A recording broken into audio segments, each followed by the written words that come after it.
This is Winnipeg Sports Talk Daily with Andrew Hustler Paterson and Michael Remis.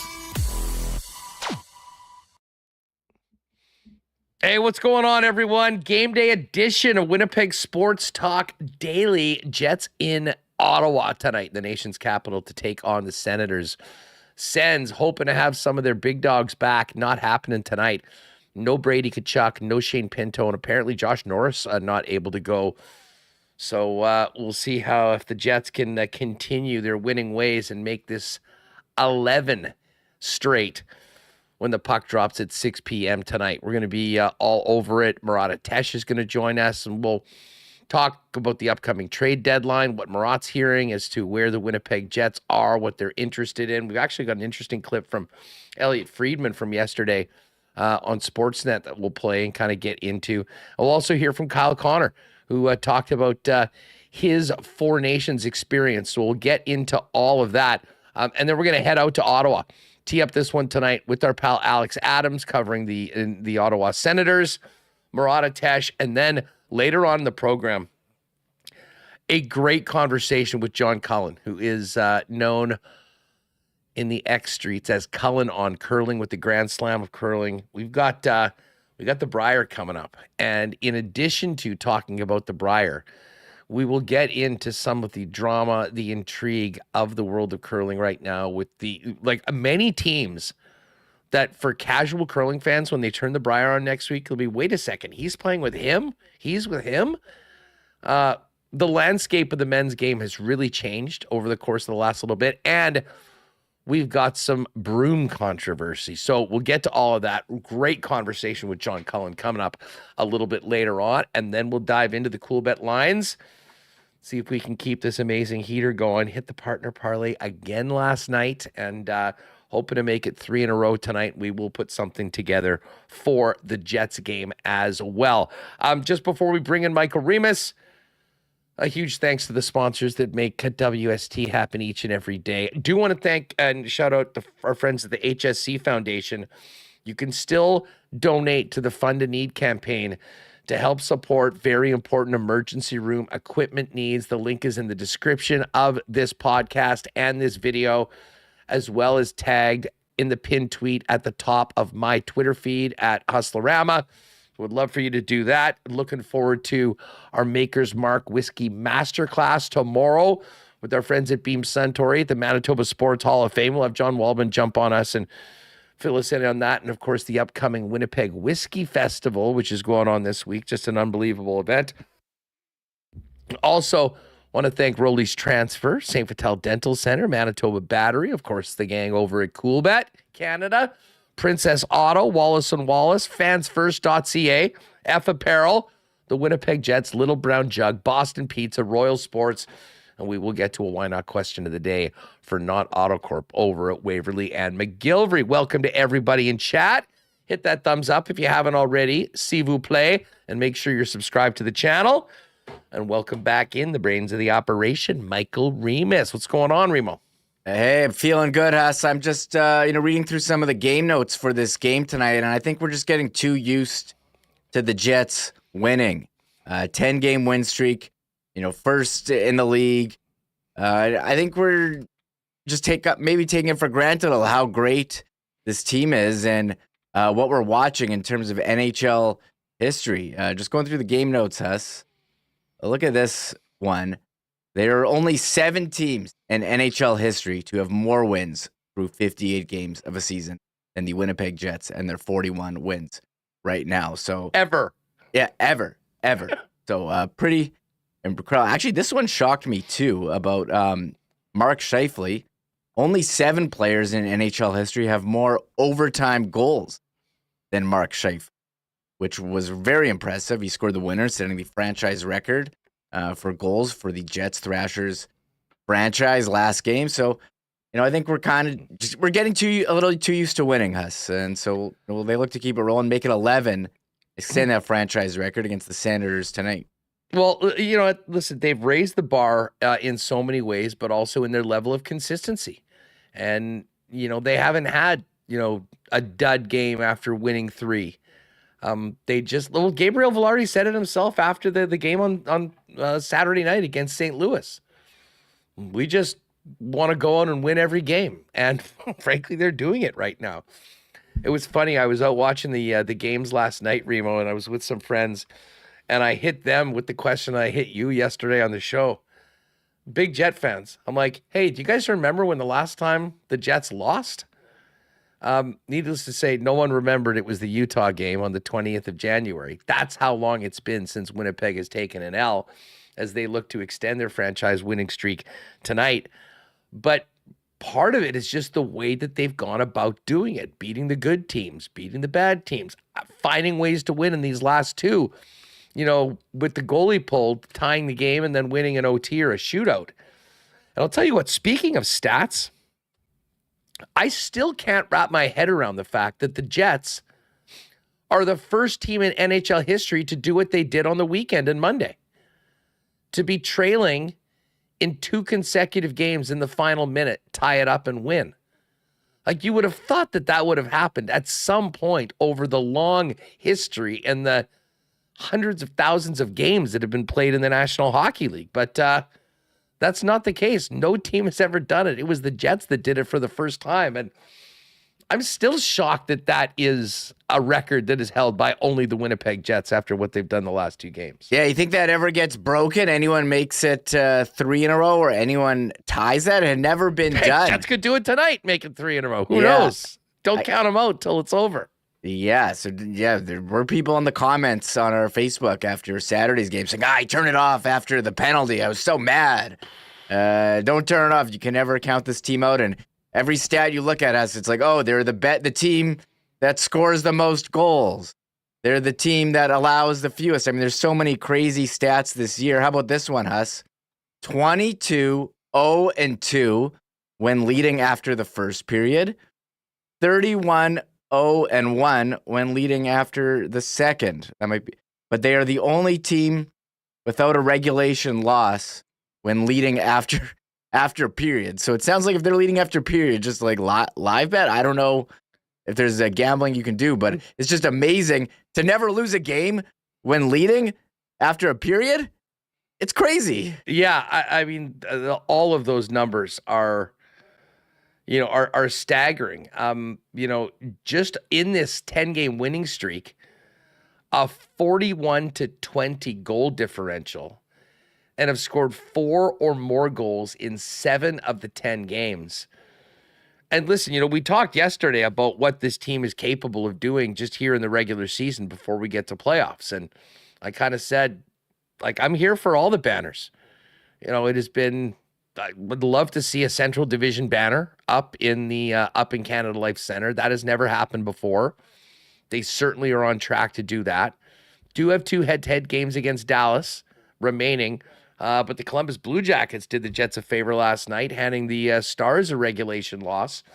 So the Jets have a 9-point cushion over Dallas right now in the Central Division. And Dallas is the closest team to them, to the Jets in the West. 85 points for Winnipeg, 76 for Dallas. The Golden Knights are first in the Pacific at 74. So winning the West, which I think has to be the goal to get that 1-8 matchup, very much on the table. But with the Calgary Flames going in and winning on the road as a big underdog against the Capitals last night, the Jets now officially back to the number 1 team in the National Hockey League. They've got even games played with the Capitals, and they have a 1-point lead, and they are 3 wins clear of any other team in the NHL, as we laid out at the beginning of the show. Yeah, time for our daily affirmation, just looking and basking in the glow of the standings. I mean, which column you want to sort from, Huss? Points, 85, points percentage. Jets are number 1. Regulation wins, they're tied with Washington. Regulation overtime, number 1. Goals for, they're, 4 goals behind Washington, number 2. Goals against, they've allowed the least goals against. However, least goals against, we'll go with that. Goal differential, the best.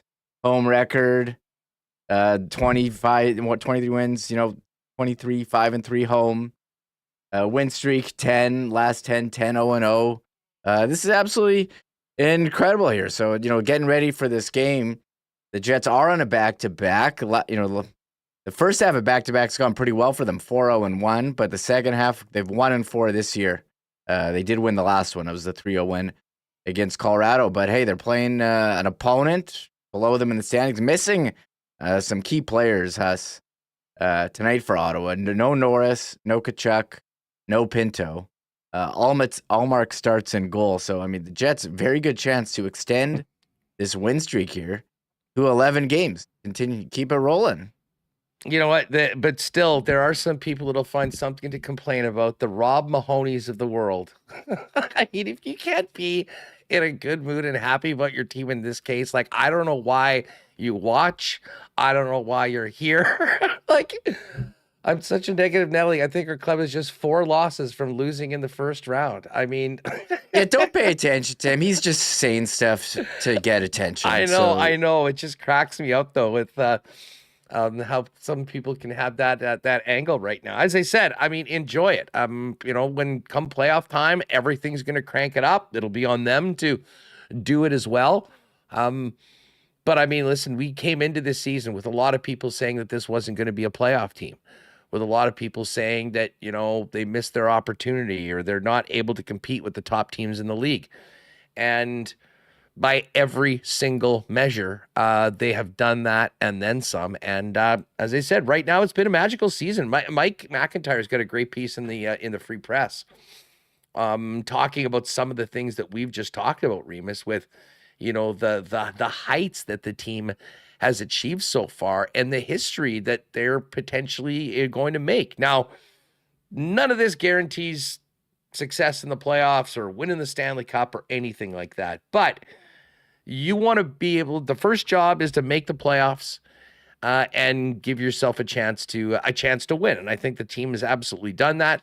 But of course, there's a ton of intrigue as to what happens next week, not only with Winnipeg, but what some of their other contemporaries in the West and in the NHL do for ads. And to me, Remis, I mean, by far, I think that, we'll be focusing on the first round when the first round happens for obvious reasons.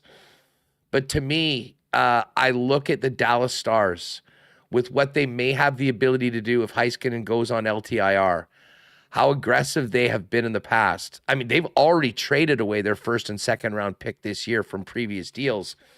But I do think that, with the age of guys like Sagan and Ben and those young players coming up, they sort of feel like it's their year as well. And I'm really excited about that game on March 14th here, Dallas and Winnipeg in Canada Life Center. They've got another game in April. And in a lot of ways that, it kind of felt in 2018 that there was an inevitable matchup between Winnipeg and Nashville. Before we have fun talking about the West and a conference final, even if you finish first and you're playing Vancouver or Calgary in that first round, I think it's highly likely that a playoff-tested Dallas Stars team that's come out of the division the last couple of years is going to be the one waiting for Winnipeg. But as I said, that's a long ways down the road. Right now, it's fun just to tune in every night, fire it up on this show today, and talk about more wins for the Winnipeg Jets. One other thing that Mike wrote about in his column is this season that Hellebuck is having. And again, we've talked about the numbers, the save percentage, the shutouts, the wins. But, I mean, he, depending on how much rest he wants down the road, it is not inconceivable, Michael, if they continue winning at the rate that they have been, obviously not every single game, but, just at their winning percentage right now for the entire season, that Connor Hellebuyck could be flirting with all-time greatness, the record of 48 wins in a season, potentially 49, and hell, why not 50 at this point if we're doing it? I mean, you were rolling out his numbers over the course of his last 24 starts.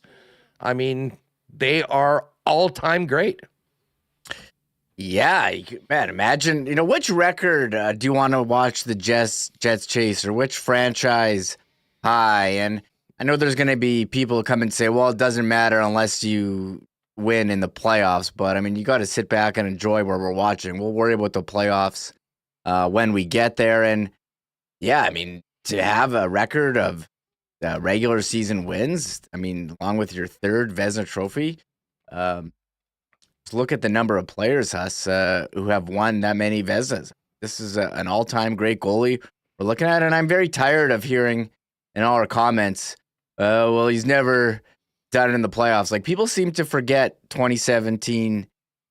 People seem to forget when they shut out Connor McDavid in that series that no one was able to attend. 3 overtime games and a triple overtime game against McDavid and Draisaitl. I mean, it's easy to ignore whatever if you want to be pushing one sort of narrative at the time. But, I mean, listen, I'll say this. Only one team ends up winning the Stanley Cup, and there's some great teams in the National Hockey League. Just because you are where you are in the standings doesn't mean that you should or it's a complete failure. And, for people, I mean, we are in sort of a society now where we just focus on rings and championships so much. But I mean, I don't think the other 31 teams are a bunch of losers. Like the Edmonton Oilers had an amazing season last year. They won 15 games in the playoffs. They fell short in the Stanley Cup final. Connor McDavid doesn't have a ring. He's still an all-time great. So, I mean, I think there's some perspective involved. But listen, it's exciting and it's an incredible opportunity for this team that's convincing more and more people every single day that it's safe to jump on the wagon and get ready for to put the whites on for what should be a really, really fun playoff run. Listen, let's get to this Elliott clip first, and then we'll hear from Kyle Connor. This is from Sportsnet yesterday. Some talk about the work happening behind the scenes with the Winnipeg Jets on some potential extensions coming out of the Nemetsnikov deal on the weekend. Here's what Elliot Friedman had to say on the latest on Winnipeg.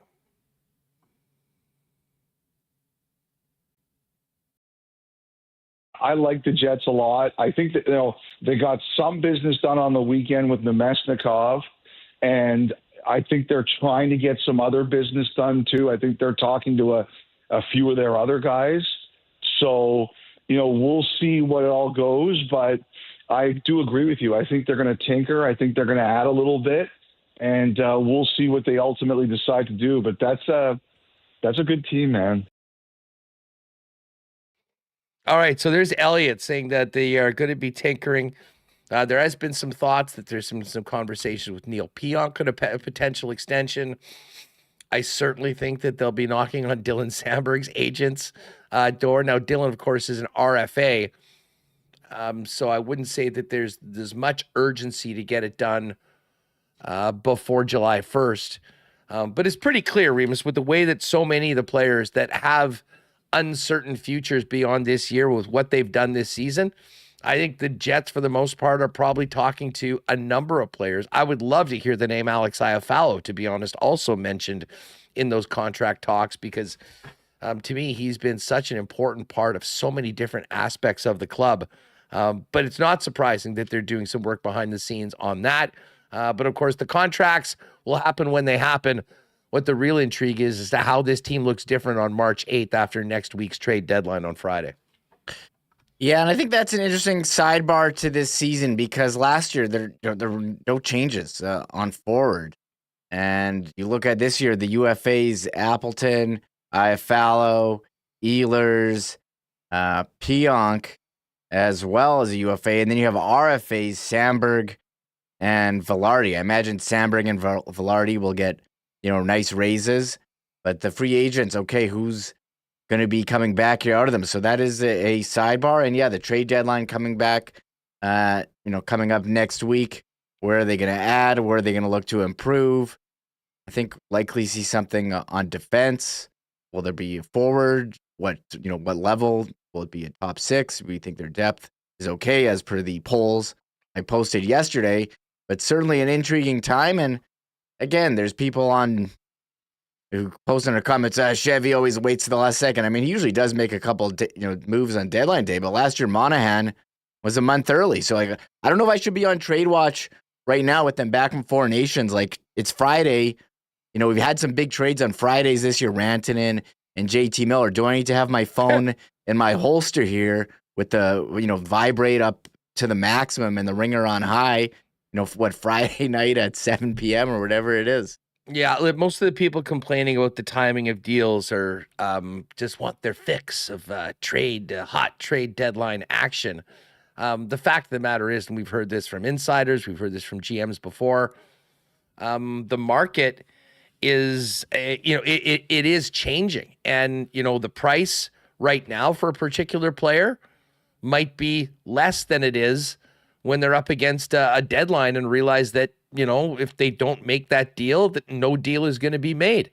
It would be so fascinating to be a fly on the wall for some of these conversations between different GMs. But I can assure you that there have been so many conversations between all of the counterparts in the league about, who is somewhat available, who is potentially available. And there's so many things that come into it. Like, for our perspective, certainly James Duthie and the guys on Trade Center, they would love for it to be quiet and then bang, we get it all on trade deadline day. It usually doesn't happen like that. And to your point, Remis, I wouldn't be surprised if some of the action got going in on the weekend. But in the meantime, it's far from an urgent situation for Winnipeg. All they continue to do is just win hockey games.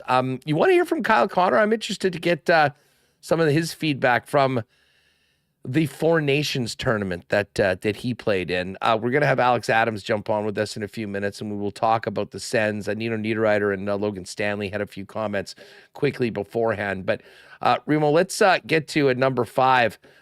We heard from Connor Hellebuck. We heard from Josh Morrissey. This is what Kyle Connor had to say about getting right back into it on Saturday with the Jets after the Four Nations experience. Yeah, I mean, it's a quick turnaround. It's, you're together as a team into that championship game, and it's, guys are playing within, 48 hours. It's really quick. You got to almost forget about it and move on. And obviously we were able to, compartmentalize. Sorry, Jesus. And just move forward. And I mean, we're all pros here, and I think once you get the game in, kind of focus back with the guys, it'll be a lot easier. It stings. I mean, it meant so much to us. It's such a short tournament, but you play in 2 games at that high pace of level, and you invest so much as a player too, and it's tough. I'm sure it's going to sting for a long time, but we're able to move on and focus on the task. All right, there's Kyle Connor. By the way, thanks very much to Stan Scott with a nice super chat. Said, do you guys think it's an overused narrative that the Jets cannot hold on to free agents? Absolutely. Maybe one of the biggest in the league. Look no further than Connor Hellebuck and Mark Scheifele, who signed extensions. Nino and Vlad and Josh Morrissey with that 8-year extension. The Jets have done a great job of keeping players. They're never going to be the biggest player in free agency, as it were, for players that haven't been here to Winnipeg. But considering their situation and some of the challenges, I don't think you can do anything other than give the Jets pretty much an A+ for the way they've retained their players. We might drop that grade if Ehlers leaves in the offseason. But, there are some things that you just can't help. But, Stan, thanks very much for that super chat. Here's a little bit more from Kyle Connor just on the experience of being part of Team USA in such a great event. Yeah, it was good. Obviously, it was a learning experience, and playing with the top players in the world, and just being able to bond and connect with all those guys, and you take everything you can out of it. Whether just little things, how to prepare, how to approach different games. Small things, details on power play. So I was just trying to soak it all up, and it was a good experience. It was obviously great for the game. You see how much it's grown and how much media and attention it has. It was fun to be part of. we have talked about the potential chip on Kyle Connor's shoulder from not playing in the game for Team USA members that, fell just short. Josh Morrissey missing that game. Mark Scheifele not making the team. I mean, there's a lot of angles to this that, hopefully from a Jets perspective can, be positives moving forward. But Connor was asked just about the benefits to the Jets of, him playing at that level and getting that experience.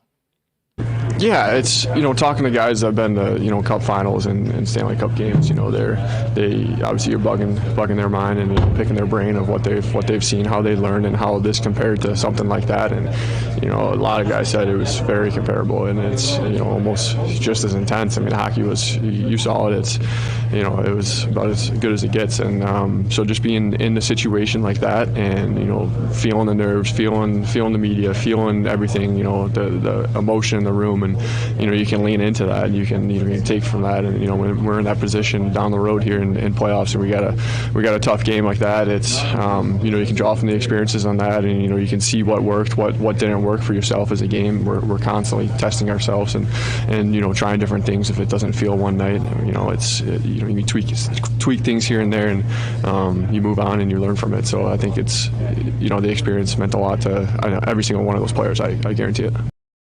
Now, one other thing coming out of the tournament was, of course, the decision to have Kyle Connor in the press box on the championship night. Chris Kreider playing over him, basically benched for most of the game, getting 6 minutes, and Matthew Tkachuk being in the lineup and then not able to go. That was a decision that obviously backfired on them. Tell me they couldn't have used Kyle Connor's scoring ability in a 2-2 game in the third period or in overtime. But for Connor, what he takes away from that, I think, is interesting, and how he handles that. Kyle Connor was asked just about not having the opportunity to be on the ice in the championship game against Canada. Frustrating. I felt that could have made an impact, obviously, and the tournament personally wasn't obviously what I forecasted. It's and stuff like that happens. It's such a short tournament. Obviously they went a different route, and I'm obviously proud to be a part of that team, and the outcome didn't matter. I was still super disappointed. I was rooting for those guys.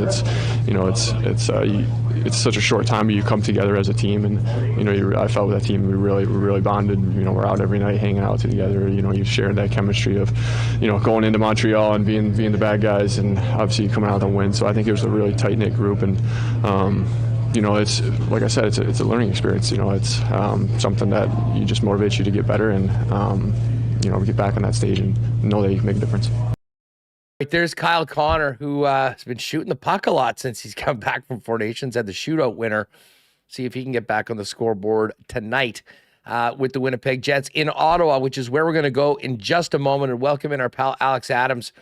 Couple things to get to right away. I mentioned congratulations to Mark Larveld. Cannot wait to see Mark out at the incredible Aikens Lake Wilderness Lodge this summer. Mark was the very generous bidder at the HSC Foundation Fund a Need campaign that got the winning bid to come out with myself and hang out for 3 days on the water. It is going to be a blast, and I know Mark's been to Aikens before, so he knows what we're getting into. It should be phenomenal. You still, though, can help and support the Fund a Need campaign, which is targeting some very, very important equipment for the emergency facilities at the Health Sciences Center. There is a link in the description of this video and of this podcast, or if you're on X, you can go to my Twitter feed. It is the pinned tweet. Click over on that, and if, of course, any donation to $25 or more, you will get a tax receipt for it. Perfect timing to do that. But we really appreciate the opportunity to help the Health Sciences Center Foundation through the auction and as well as this. So WSTers, if you are able to, please click that link and donate what you are able to for such important emergency services here in the city at the HSC. Last call for tickets for tomorrow's Whiskey Fest event with Winnipeg Sports Talk. We're going to be at the Manitoba Sports Hall of Fame. We're going to be watching the Jets and Preds, and we're going to be taking the Maker's Mark Masterclass from Maker's Mark Distillery diplomat Micah Dew. The event's going to get going at 5 tomorrow, a little bit after that, but that's when we'll welcome in everyone We will be, the pour list includes Maker's Mark, the Maker's 46, the Maker's Mark Cast Strength, and then Maker's Mark Private Select Barrel number 11, the anniversary edition, and the Private Select Barrel number 12. We did this last year. It was a huge success. Many people that were at it are coming back this year, but we've got just a couple tickets left. If you want to join us tomorrow, click the link in the description. Remis can throw it up in the chat. Count yourself in, and we will see you tomorrow down at the Manitoba Sports Hall of Fame. All right, so Alex is teed up. Got to thank Rolly's Transfer, their support of Winnipeg Sports Talk.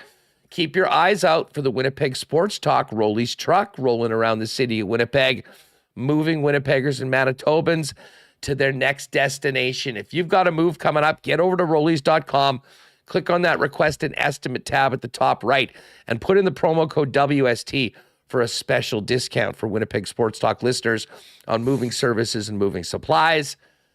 And then let them know where you're moving, when you're planning on moving, and what needs to be moved. And the friendly staff at Rollies will turn it around quick with a great quote to give you the white glove treatment from the most trusted name in moving in Manitoba, family owned and operated for over 60 years. For your next move, make it Rollies. Find out more, request an estimate today over at Rollies.com. A huge shout out as well to our friends at the St. Vital Dental Center. I've had to pop in a few times lately to see my pal, Dr. Terry. I'm always so impressed, though, with the friendly staff, the amazing facility they have, and just how less of a pain in the rear that going to the dentist is now. The technology has really come around, and I think that is great. If you've been leaving it and realize you're probably overdue, go to St. Vital Dental Center. You can check them out online at stvitaldental.ca. to make an appointment. Everything from cleanings, checkups, root canals, crowns, dental implants. They do it all with a beautiful office conveniently located at 167 St. Anne's with free parking in the back. So for all your dental needs, tell them your friends at Winnipeg Sports Talk sent you. Pop down and see my pal Dr. Terry and the gang, St. Vital Dental at 167 St. Anne's. And hey, it's been a beautiful week. Fingers crossed we don't have any more deep Manitoba winter ahead of us.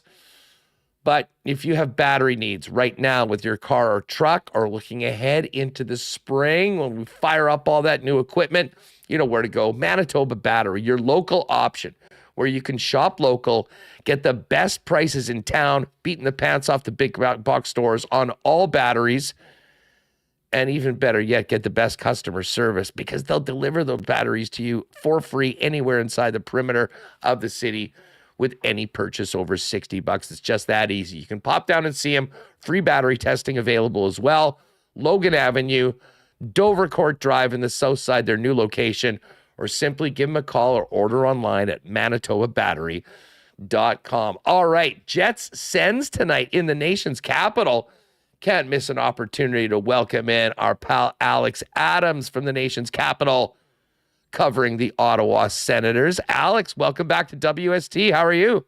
I'm great. Probably better than a lot of guys on the Senators right now because they're pretty banged up, but everything's good for me here in the nation's capital. Hey, I got to ask you, Brady Tkachuk was such a big focal point of the Four Nations tournament, and what an incredible tournament that was.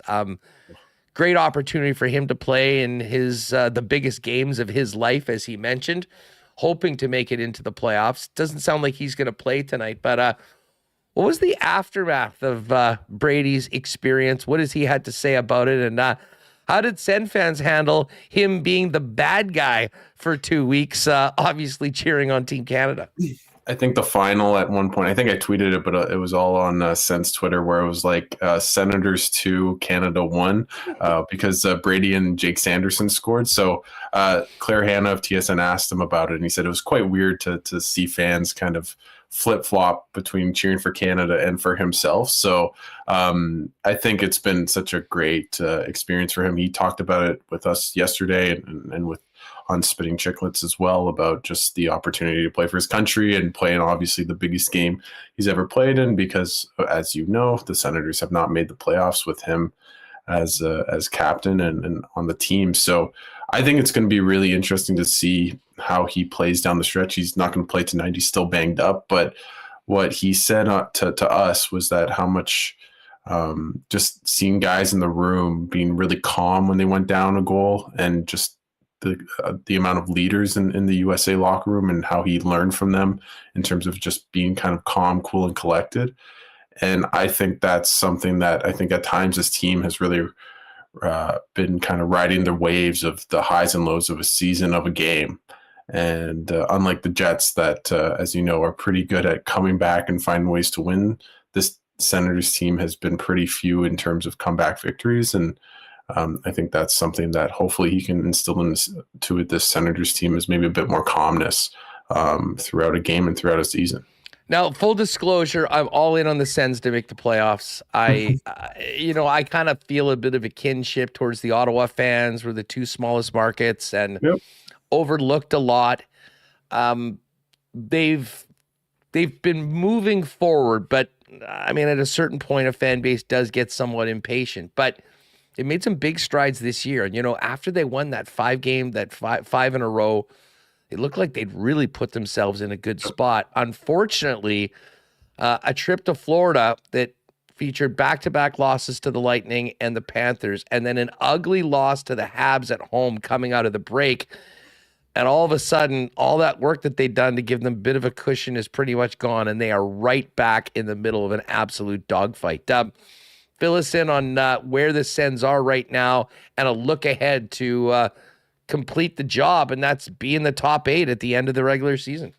Yeah, I mean, they got so unlucky. They're destroying Minnesota in that game with Ryan Hartman, who Sens and Jets fans both hate. The biggest rat in the league. Yeah, and somehow he got his suspension reduced because Gary Bettman knows a lot about hockey. Anyways, that's tough for the Wild, though. That means he'll be in the lineup, hurting them more for 2 more games. You said it, I didn't. But the problem was Norris got injured late in that game. He isn't playing tonight, but he seems pretty close to returning. They win the first game against Nashville with him out, and then Pinto gets hurt at the beginning of the game against Tampa Bay in the first game there. And then you're down your second and third line center. Brady Tkachuk obviously missed the last game. And this team, as good as it is, with Tim Stützle, who's playing really excellent hockey as a 200-foot centerman, I think he's, in my opinion, he's definitely a top 10 centerman in the league. But they just don't have enough forward depth and enough scoring punch, really, without Norris and Pinto and obviously Tkachuk. So I think tonight it's going to be really imperative for them to win a 2-1 game. As you know, of course, Winnipeg has the best power play in the league. And I think if Ottawa can stay out of the box, make it a similar game to the one San Jose really played against Winnipeg on Monday, I think Ottawa has a decent chance. But it's going to be, in my opinion, the way I see it is, if they're relatively healthy and their big boys come back, I think they're going to make the playoffs.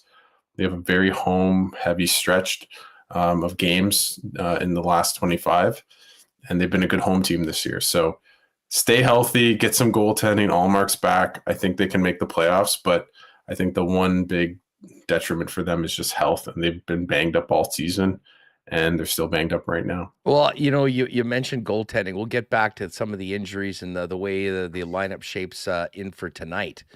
They did make the big acquisition of Allmark. He had sort of a mid start, but then really seemed to get into a groove, Alex, and then was hurt.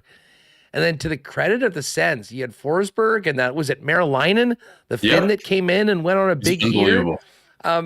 They did the job while he was out, but they've invested a lot in Linus Ullmark. To me, this is the time for Ullmark to, well, easier said than done, but do what Connor Hellebuck's doing for the Winnipeg Jets, consistently giving them the goaltending that gives them a chance to win every night. Exactly. You said it perfectly, and that's been the problem, right? They gave a big contract to a goaltender who's never played more than 50 games in a season, and obviously Connor Hellebuck typically gets in the high 60s every year, right? So that's the one thing that Ottawa bet on, and right now it seems like it's a bit of a precarious bet because he hasn't been able to stay healthy. Even talking to us last week, we asked, like, how are you feeling? And he's like, I'm feeling all right.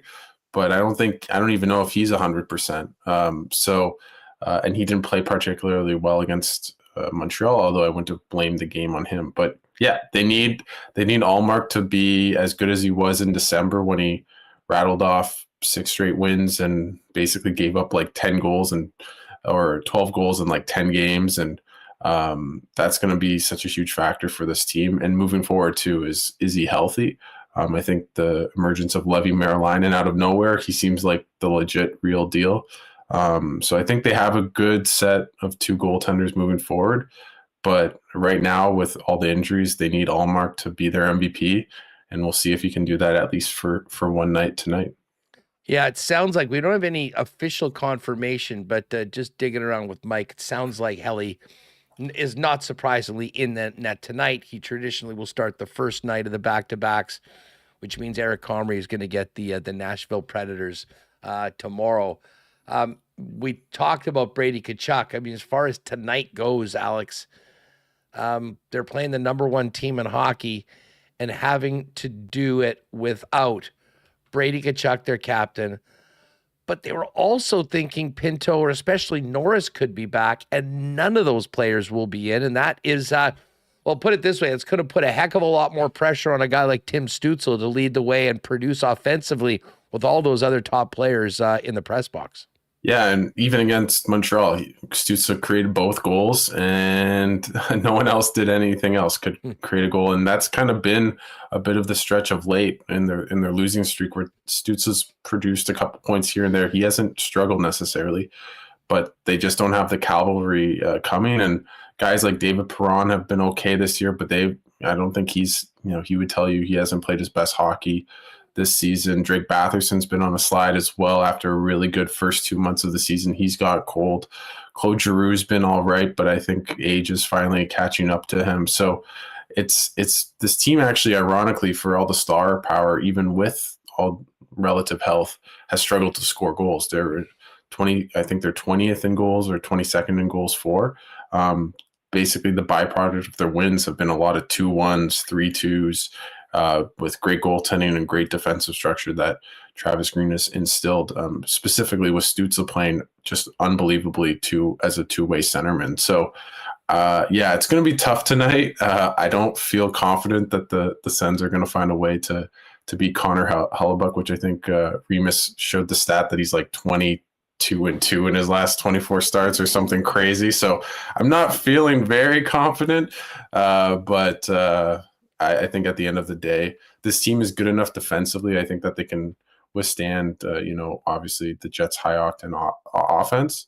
And I think if they can play decent defensively, they might be in the game and maybe salvage a point and go to overtime. And then hopefully Nikolai Ehlers doesn't do what he did last time he was in Ottawa. So we'll see. Well, for the first time in a while, the Sens go into a game on the wrong side of the playoff line.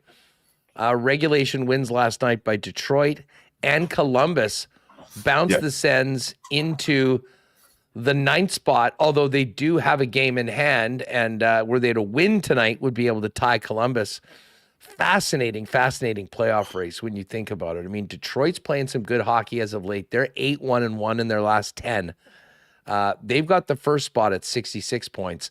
Columbus, truly, if Ottawa wasn't going to win, I mean, the story and the job that Dean Evison has done in the aftermath of the Johnny Gaudreau tragedy is, one of the great stories in the NHL this year. And man, can they score goals. That's never been something that we've associated with the Blue Jackets. I mean, they are right up there with the Jets and the Caps and, with goal scoring. But then there's Ottawa. Don't forget about the New York Rangers, who also have 62 points. The Boston Bruins have 62 points. And then, I mean, if you want to include the Habs, the Flyers, the Islanders, you can. But to me, it really feels like a 5-horse race for 2 spots. But the fact that there's so many teams in, like 500 won't cut it. 600 won't cut it. I mean, you have to put wins together and avoid what they're on right now, which is a losing streak. No, exactly. And it's been such an up and down season. They've had these 5-6 game winning streaks, and then they have a 4-game losing streak after it. And that's what happened of late. And happen in December to January. And that's where I think this team hasn't really learned how to be just consistent in terms of picking up points, going to overtime, losing one game and not 2 in a row or 3 in a row. And like Linus Ullmark said at the beginning of the season, that, what makes a good team is that you don't lose 2 in a row. And that's kind of been the problem with this team, ironically, is that they do lose games and streaks, but they also win games and streaks. So I think if they can beat Winnipeg tonight, which is a tough task, they play San Jose, they play Chicago again next week. They have a bit of a runway to maybe get back on another heater and maybe get some separation, or at least put themselves back in the playoff spot. And their trade deadline is going to be fascinating. I don't think there's going to be much. That's what I'm hearing. But because they don't have that many assets and that much cap space for that reason as well. But I think they're going to be right in it till the end. But how devastating would it be to not make it if you're the 9th seed? That's the worst place to be in hockey. You and get to right pick now, 16th. You get to pick 16th, and you don't have a chair for the party. I'm just looking at their schedule moving forward, and it's sort of a wild next 4 games before the deadline. You play the number 1 and 2 teams in the league in Washington and Winnipeg, and you also get the San Jose Sharks and the Chicago Blackhawks. So pretty clear that they have to win those 2 games against the bottom feeders and try and find a way to generate some points against Winnipeg and Washington. And then you get into a heavy East schedule with head-to-head games at home against the Rangers in Detroit. Arguably, that weekend or the Saturday, Monday, those games are massive. And then Philly, Boston, Toronto, Montreal, that group. So, a great opportunity for Ottawa. I think there's a lot of people around here that are sort of pulling for them to make it happen. But we won't hopefully do them any favors this evening, Alex. Then they can get on this run afterwards. You mentioned Jake Sanderson. He, of course, was added to the team and, scored that great goal in Boston on Thursday night. The hand-eye to pop that rebound in the way that he did was big league. We've often thought that Shabbat was the guy. And certainly Artem Zub has always been the guy on the right side that is DeMello-like, if you will, playing with top players. But has Sanderson emerged into the alpha, if you will, of the Sens blue line? He doesn't have an alpha personality, but he's definitely the best defenseman on this team. And I think Jets fans, it's almost like, it's not exactly the same, but he's a little bit like Morrissey in terms of, if you watch him day in and day out, you're like, holy, this guy's unbelievable. But then no one else knows about him almost until they play for Team Canada or for Team USA, right? And watch how fast he is in terms of cutting down transition breaks. So good at outlet passes and just getting out of his zone as a one-man unit. So smart, great stick. I think that the next step for him is that hand-eye and that offensive touch that he showed at the Four Nations. And that's something he's told me on numerous occasions that, interestingly enough, he doesn't think he'll win a Norris because he won't put up the eye-popping, offensive statistics. But I think if he can become a 50, 60-point guy, he's going to be one of the top 5 defensemen in the league. And he's on pace for about 50-ish points this year. And he's just a stud. He's 22 years old. He's making $8 million for another 7 years. Like, the Senators have lucked into him and Tim Stützle being the faces of the franchise for a long, long time. Yeah, hey, listen, good bit of business by the Sens to get those players signed to those deals and, to have that core of the franchise moving forward. Under the surface, we all saw Brady Tkachuk be, Captain America and Team USA. Is there how much urgency is it to get this thing going right now because of the future of Tkachuk? I would imagine that it would just be inevitable. We've been in similar situations here with a few American players, although many of them have stayed. He is the captain, but listen, that's a leader that every team would kill to have on their team. He'll inevitably have options if he wants to go down that route, but is there concern among Sens fans about the realistic chance of keeping him long-term, or is that a conversation for another day? Because he does have, another 3 years on his deal? Yeah, he does have I feel it's like you marry the woman of your dreams and everyone wants her. I think that's kind of what Sens fans feel like. I honestly, like, I'm not saying I know this for a fact or have inside information, but just my read of the room is that if the Senators win, he wants to be a Senator for life. I think that if the team wins, it might not be this year, which is obviously going to hurt the chances. But I think if the next 2-3 years they become, solidified in terms of being a playoff team, I don't see him leaving. He does a lot of stuff with Sens Foundation in the community with his wife and obviously his new baby boy. So I don't think it's a problem right now, but it's almost like winning solves everything and losing creates everything in the wrong direction at the same time. So I think if they miss out this year and next year doesn't start well, I think that's when you really hear some real, tangible sources that are saying that there might be some friction, unlike maybe earlier in the year with the Rangers rumors that there was nothing. Well, that was just completely fabricated. Yeah. That was just fake news. But I do think if they don't make it this year and next year they start poorly and they're kind of out of a playoff spot, I think that's when you're thinking, okay, is it time to maybe change things up? And not to be too critical of him, but I think sometimes he has been part of the problem where he's been too emotional, gets rather than being calm and cool and collected, he kind of rides the waves, and then the team does as well. So I think he has learned to be a bit more calmer this year, not fighting as much. And I think that's why the team in part has been doing better as well. I don't think he's played his best hockey this year. He's a new dad. That's different. Sleep. I think look at Morgan Riley in Toronto as well. But I think overall, I don't think he's going anywhere anytime soon. But if they keep losing, would you blame him? I wouldn't. So, the first thing they can do is get into the playoffs this year, because once they do it once, I think they, with such a talented young core, it just increases the likelihood. It helps you in the future and all of that. And the time is now for the Ottawa Senators. They'll do it with 11-7 tonight. Yep. No Norris and no Brady Tkachuk, no Shane Pinto, which means it's Tim Stützle, Claude Giroux, Angus Crookshank getting the time on the top line. Did not have that on the bingo card, but you got Paterson still in the list. A few of the guys. I saw that Sens game in Vegas earlier this year. Played well. I was actually pretty impressed with. But again, that was just one of those games where more experienced teams find ways to win that game. And the Vegas Golden Knights did that with the 2 goals in the final 5 minutes.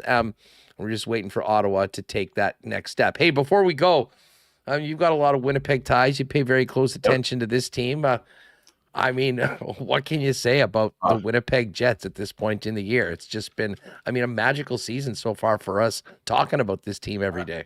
I caught up with Sean Reynolds last night, and I was just like, is this the year? This feels real, right? And my dad's going to the game tonight too with his Jets jersey on, with his Ehlers jersey. So it's going to be a good night in the Adams household. I feel like they can definitely win the cup. I'm really curious about their trade deadline. For sure. I feel like there's 5 different scenarios. Is Mikko Rantanen a possibility? I don't even know, but regardless, I really feel this team's different than prior years. I think the Velarde, Scheifele, Connor line just feels like the best line in hockey, and they've shown to be that at least through 50 some games. So I'm excited, and hopefully it's a long run. So let's see. Alex, enjoy the game tonight. Folks, you can check out his work at sportsnet.ca. Thanks so much for doing this, pal. Enjoy this one tonight, and we'll catch up soon. Awesome. Thanks so much, guys. Appreciate it. There is Alex Adams. You can also find his podcast out there, Behind the Play, but he's Alex Adams BTP _ over on X. Hey, I want to throw out the why not question of the day to everybody. And Remo, maybe do a poll here. And it's just, we're going to assume that Utah and St. Louis don't make a run. And for a moment, again, this is far from done, but the Jets, with a 9-point lead, have a very, very good opportunity to be the number 1 seed. So grant me looking down the road a little bit. I was talking about this with some friends last night and got some very interesting answers.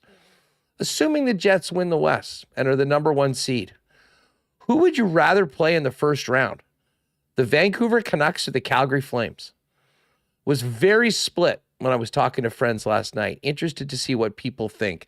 So from a Jets perspective, I mean, I think the team that you would like, you think you've got a better chance to win. So give me your thoughts. You can hit it in the poll, but just pop in right now in the chat and let me know who you would prefer to play. If you're the Winnipeg Jets, do you like their chances better of a first-round win? I mean, they'd be a heavy favorite against either team. But Vancouver or the Calgary Flames, because it does seem like it's close to, not entirely, but a 2-horse race. And wouldn't that be cool to have an all-Canadian matchup in the first round? Jay Miller says the Canucks. Tyson Ducharme. Well, actually, let's get to fan feedback right now for Fans First, brought to you by fansfirst.ca, your number 1 spot for buying and selling Winnipeg tickets on the resale market. No added fees over at Fans First. So when you jump up on the seat and you're looking at tickets, what you see is what you pay, final price. And certainly as a seller, incredible customer service, paid the next day, next business day after the game. Certainly, I know a lot of Winnipeg season ticket holders, if they have the unfortunate night where they can't make the game, utilize Fans First. So check that out. I see Tyson Ducharme says Vancouver. Canucks are a tire fire. Let's see. Matt Hyman says the Canucks Flames can play shutdown time. Yes, Bruce also says Canucks are a tire fire. Bring it on. Flames have nothing to lose. PDJ NYC. What's up, PDJ? Canucks. We play great in their rink, and they have no mojo right now. And Tommy Nomad, I think, makes a great point. The Flames have the better tender right now, and the Canucks are on the downside.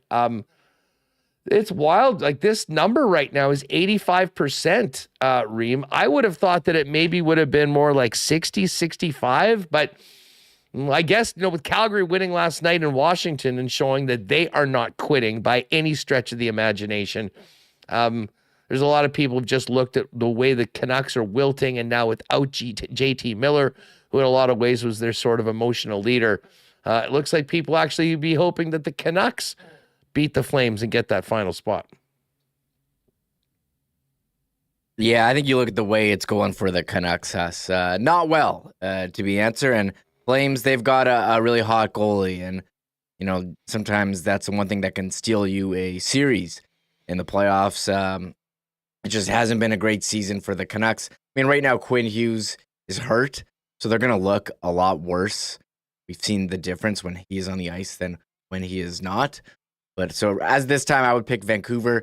Someone suggested I should have put an answer as doesn't matter. We'll beat any team. The Jets will beat any team. I love that answer. That's a good answer, but that's not fun for the poll. We need to make it binary, force you to make it a decision. We don't want any cop-out answers here. So I would pick Vancouver at this time, but, ask me towards the end of the season when Quinn Hughes is back and post-trade deadline, we have some clarity. Maybe it could change. Good stuff. Yeah, and Alex House says, to be fair, the way things are going in Vancouver, it's going to be a hard time getting in. St. Louis had a big win last night, 2 in a row actually beating Colorado after getting the point against the Jets. So they've actually had a nice start to the post Four Nations portion of the schedule right now. Again, that was fan feedback brought to you by Fans First, by fans, for fans, no fees. Check out the site today over at fansfirst.ca. All right, Murat is teed up and ready to come in.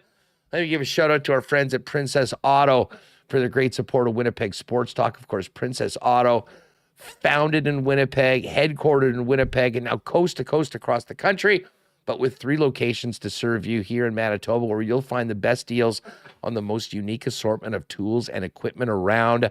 Everything you need to complete the projects on your list or start something new is over at Princess Auto. Pop by and see them Panet Road, Portage Avenue West, or out in Brandon.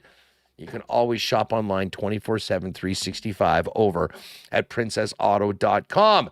Speaking of great Winnipeg companies, Wallace & Wallace has been the leaders in fencing and overhead doors since 1946, serving residential and commercial customers. If you and your property need the security and protection of a new fence, they've got it all. Vinyl, ornamental, welded wire, chain link, or wood fences. And if you need a new garage door for your home, they've got the largest selection of overhead garage doors, so there's one to perfectly match your home and add value to it at the same time. Give them a call, 452-2700. The Wallace & Wallace team will be happy to come down and give you a free estimate. You can also check them at wallacefences.com or pop down and see them in person at Lawson Crescent, just off of Kenaston. As we bring in Murat, huge shout out to the fellas over at F Apparel. You can feel spring in coming up in the future, and that means grads, that means wedding season, and that means many of you looking to up your menswear game. So it's a perfect time to get down to F Apparel right now. If you do have a grad in the family, make sure to talk to them about their grad special, where with the purchase of any suit for a 2025 graduate, you get a free shirt and tie. And of course, your wedding headquarters for the big day. If you're in a wedding party, make sure to talk to the guys about a special discount for the wedding party when you get your suits at F Apparel. F's down at 190 Smith Street downtown. Check them out online. Make an appointment to come in for a fitting online at F. That's EPHapparel.com. All right, going for 11 in a row. It's the Jets and Sens tonight. And let's welcome in our pal Murat Atesh from The Athletic. Murat, what's going on? How are you? Hey, Huss. Life is good. Happy to be here. You know what's?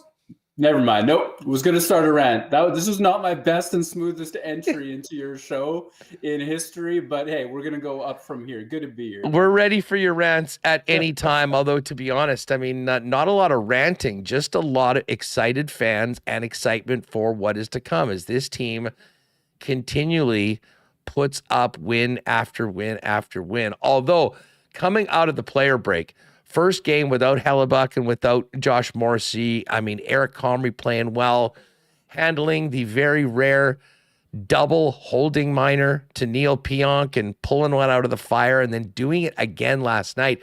I'm still stunned that that's the first time in NHL history. In fact, a team has gone 2 games in a row where they were down in the final minute. There's been so many games that have been played. The fact that that hasn't happened before is tough to wrap your head around. But I'll tell you what, the Jets are doing a lot of things that not many teams have ever done before this season, Murat. Yeah, I had the same reaction as you, to be honest. I saw that stat go around and I thought, really? Is that right?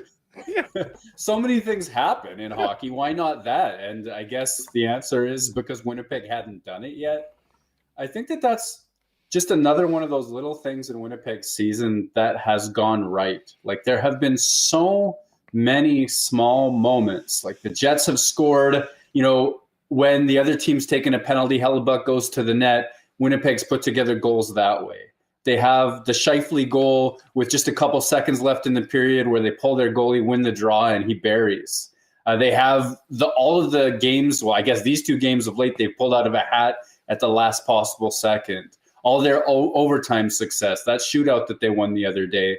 Like, when there is a unique moment that could go Winnipeg's way or not, this season, it's gone Winnipeg's way. Even on Velarde's deflection goal, it's not too common Arniel taps Cole Perfetti to be the extra guy in a 6-on-5 situation, but he did. Morrissey wasn't available, so Pionk was on the ice, and then Perfetti joined that group. And it's him who makes the puck recovery and gets the puck to the point for what becomes Velarde's tip-in goal. And whether Perfetti plays a 6-on-5 role again soon or not, it's just another moment where Arniel had a thought. He made the call, like that face-off play where Scheifele scored. All of these little things, they're going the Jets' way. And, obviously, it doesn't mean that it's going to keep going Winnipeg's way every single time. That's not the future is promised to nobody, not even a first-place team. It's just fun. And I imagine if you're a Jets fan and you felt all of these things every single time, you can't help but believe that maybe this is a year that something special happens to your team. Well, I mean, we've talked at length. I mean, the run through the playoffs is 2 months. There's ups and downs. There's so many things that can happen. And there's only one team that'll be remaining on the top of the mountain. But with all the question marks about this team coming out of the last 2 years, the way they faced what happened, the way it has made them better, the way they've committed to being a little bit better in every aspect of the game, And the consistency that they've done it with Murat is what really stands out to me. And I think that can really make, fans believers that, this is as good of a chance as this team has maybe ever had. And that's before we get to the deadline. And we'll talk about that in just a minute. But I'm not sure if you caught Gabe Velarde with Rennie on Sportsnet after the game on Saturday night. But Rennie said to him something like, hey, this is the franchise record, 9th straight win. How much of a motivating factor was that to try to, set that milestone? And he's like, I'll be honest, I didn't even know until you told me. So it wasn't a motivating factor at all. We just want to win every game. And that statement of we just want to win every game, it says something about this team where they believe in themselves. They don't think that there's any game they're going into that they feel they shouldn't be able to win. And especially you get 37 back there doing what he does. They're winning almost every game right now. I mean, it's hilarious. We had to ask a poll, can anyone remember the last time the Jets lost yesterday? It was January 20th against Utah when Arneal went nuts. Well, did a little Bones-esque rant afterwards. They haven't lost since then, but it is the consistency of the efforts. Like in the past, we've seen the team play very well and you'd see have a dud or kind of a no-show. Like that's basically hasn't happened this year. Yeah, I mean, that would be the last time, that Utah game. And I saw the other day, it was like in meme form going around Instagram where I'm going to misquote it, but the point will be the same. On good teams, coaches demand standards. On great teams, the leadership group will demand the standards. And on championship teams, everybody demands those standards. And obviously, you can't promise a championship at this time of year, but somebody's going to win it. And there's a sense of why not Winnipeg at this stage. I'll say to the effect of that Utah game and the bounce back that Winnipeg had after playing one of its worst games of the season, I really got the sense in talking not just to the stars, but to people up and down the lineup, to Arneal himself, that it was a case of a team recognizing that it had missed and had fallen short of the standard that it held for itself. And it wasn't just a top-down approach like it could have been. It was an everybody thing. And there's something really powerful when a group or a team gets together and says, at the beginning of the year, this is what we hold ourselves to. And then they perform at that level. They get the wins, which is natural reinforcement for that, right? Like they get paid. They get paid for their commitment. And then when it slips, what's going to happen? Are they going to fall into old habits or not? And, this is a time the Jets are supposed to be slumping and struggling based on Winnipeg history. Instead, they've rattled off 10 wins. I mean, if you're going to believe in something, why wouldn't you believe in this?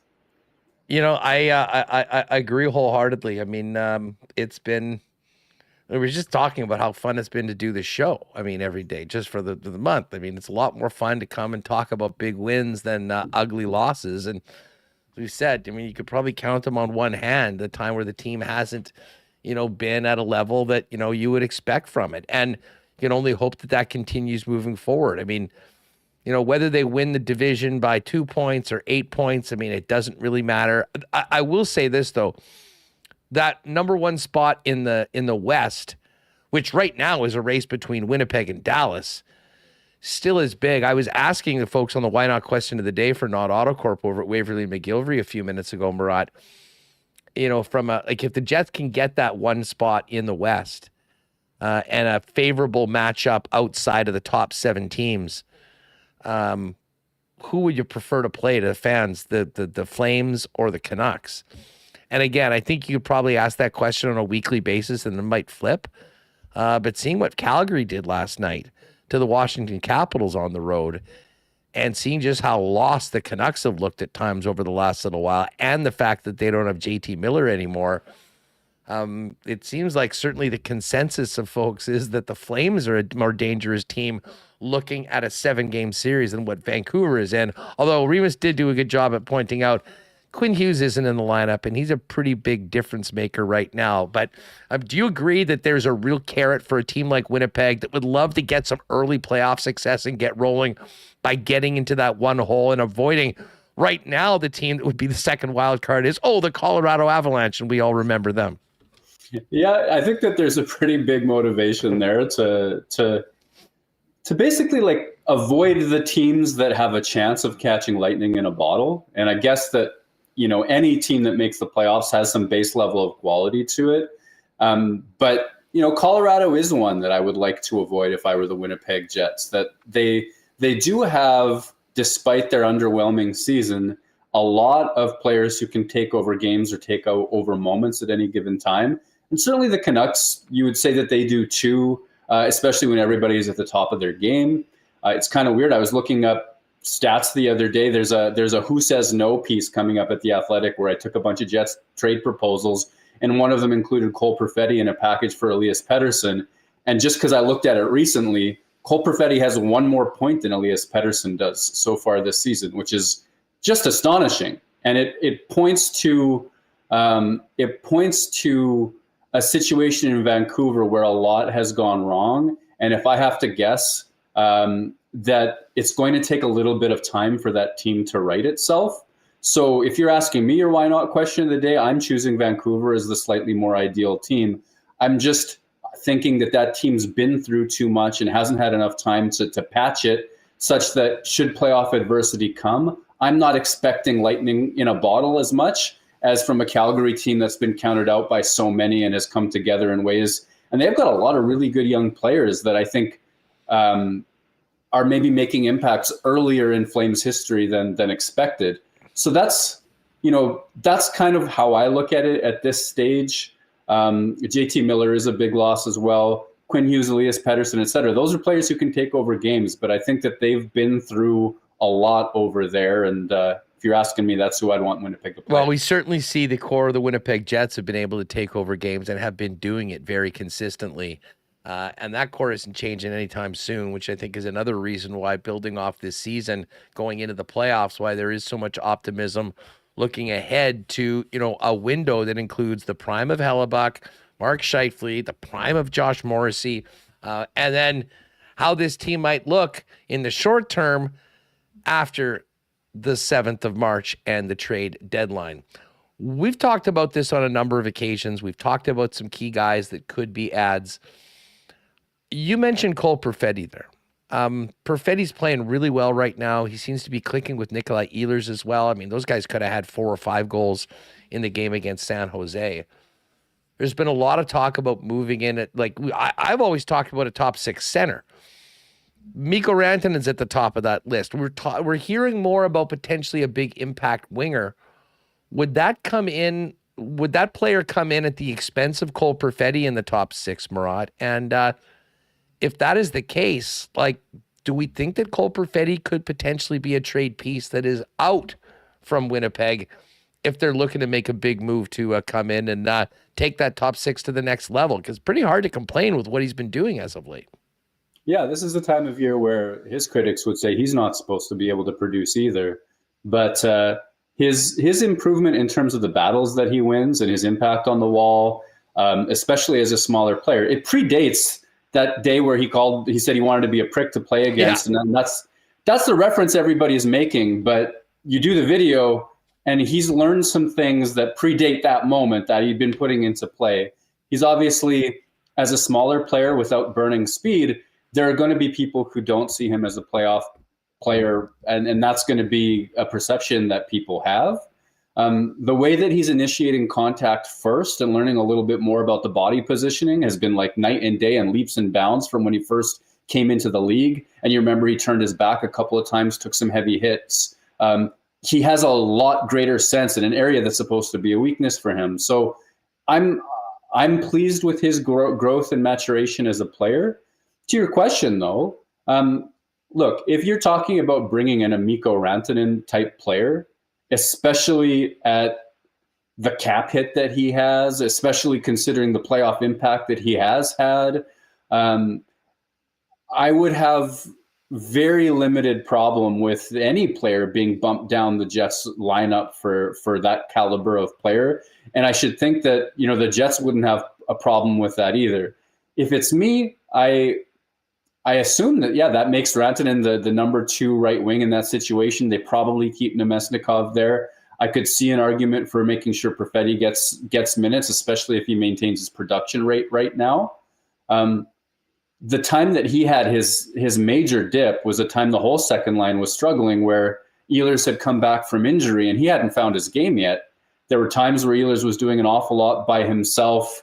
If you listen to Scott Arniel talk as well, and he'll reference that time when he got back from his injury as a time that was rough on the entire line. So I guess what am I trying to say? I'm trying to say that I love what the second line is doing right now. I wouldn't mess with it just to mess with it. And if a player like Mikko Rantanen was on the way back, in terms of the roster dynamics of who bumps down, it doesn't matter to me because Rantanen is that good. Add talent, get good players, keep good players, all of that sort of stuff goes into you give Rantanen the prime spot.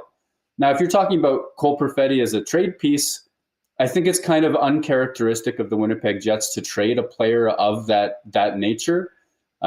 It's been rare that they trade a quality young roster player unless they're forced to, right? Like they got asked about Jack Roslovic for years before it became apparent his long-term fit wasn't in Winnipeg.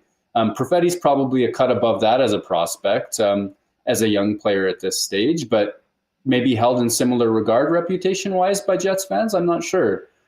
I just think it would be uncharacteristic of the Jets. You could definitely make the case if you got a player with term on his deal who had a lot of quality to him. You could make the case.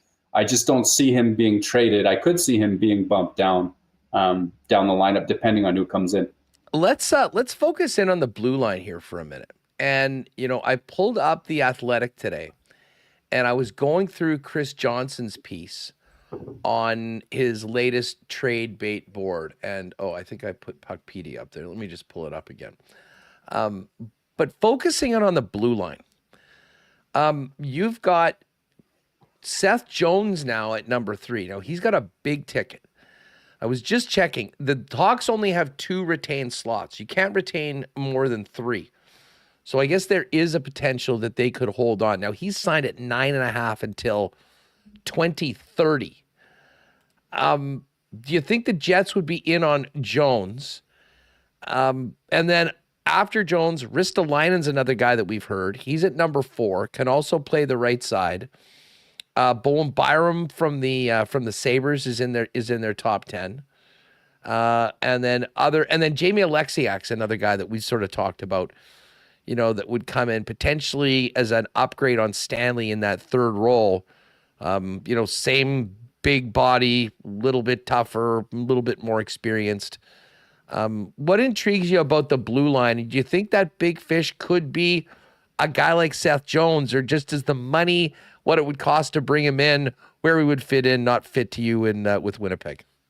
Yeah, I have a tough time seeing the fit there. I think it should make sense that Winnipeg would be interested in any top defenseman, especially when there's term on his deal. That should be something to explore. Mm-hmm. But when I dig into it, I can't find the fit. Part of it is, this isn't verified, but I've heard that Jones prefers to play in the States. So if that's the case, he has enough control on his contract to nix a trade to Canada. He said he wants to be on a contender, and I don't think by any measure right now you'd have to put the Jets in that list. But again, that doesn't necessarily mean signing up for another 4 or 5 seasons north of the border. Yeah, as a rental, that would make sense. I think players would open up their playbook a little bit more, or their list a little bit more. And, to be clear, I don't have this verified from Seth Jones or somebody particularly close to him either. It's just my impression at the moment. So there's a little bit of that. The money is an issue, though. It seems Chicago would be willing to retain. And like you mentioned, they have that retention slot. I'm guessing what Winnipeg ends up going for or putting together in terms of a trade acquisition is a swing at the blue line. And I think that they're going to prioritize that sort of bigger body, crease clearing defenseman in the vein of a Rasmus Ristolainen or a Jamie Alexiak type player. I think both players have been intriguing to the Jets for a number of years at various different times. I think that it's more important to the Jets to shore up their blue line than it is to make an enormous swing at their forward core. And I think that type of player, It's interesting, though, for me, if you talk about those guys, Ristolainen probably has more appeal, which is something I never thought I would say 5 years ago. He used to take himself out of position all the time. He was making big hit attempts. His numbers in Buffalo were pretty mediocre, sometimes quite awful. He was really thrown to the wolves on that rebuilding team. But it seems as though he's found his game, and it seems as though he's playing a much more responsible version of defense in Philadelphia and actually getting results. He's not just physicality and hits. He's winning the battles in front that you'd like a defenseman to win. On the other side, Jamie Oleksiak has a longer track record of top four success. It's just been a couple years since he's done it. Seattle runs him on occasion as a real heavy shutdown defenseman, but it's been a shooting gallery when he's been on the ice. And you look at Seattle's players other than him. Adam Larsson has better results without him. Montour has had better results without him. It's just a situation where you wonder if Jamie Oleksiak has lost his fastball a little bit. At the same time, he's only 32 years old. And I found with some of these veteran guys, the playoffs can bring out that something in them that sees them elevate their game, even if they haven't been able to put it together for 82. And Winnipeg probably plays a much better structural game than Seattle does. So maybe there's room there.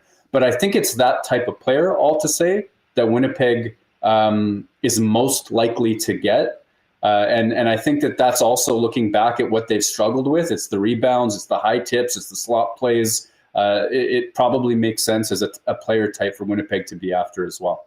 We're chatting Jets with Murat of The Athletic. Over 500 in chat right now. Great to see everybody out. Hit that thumbs up button if you haven't already, and make sure you're subscribed to the program. If you're new, great to have you here. We're here live 1 p.m. Central, Monday to Friday, talking Winnipeg Jets and all things Winnipeg sports and much more.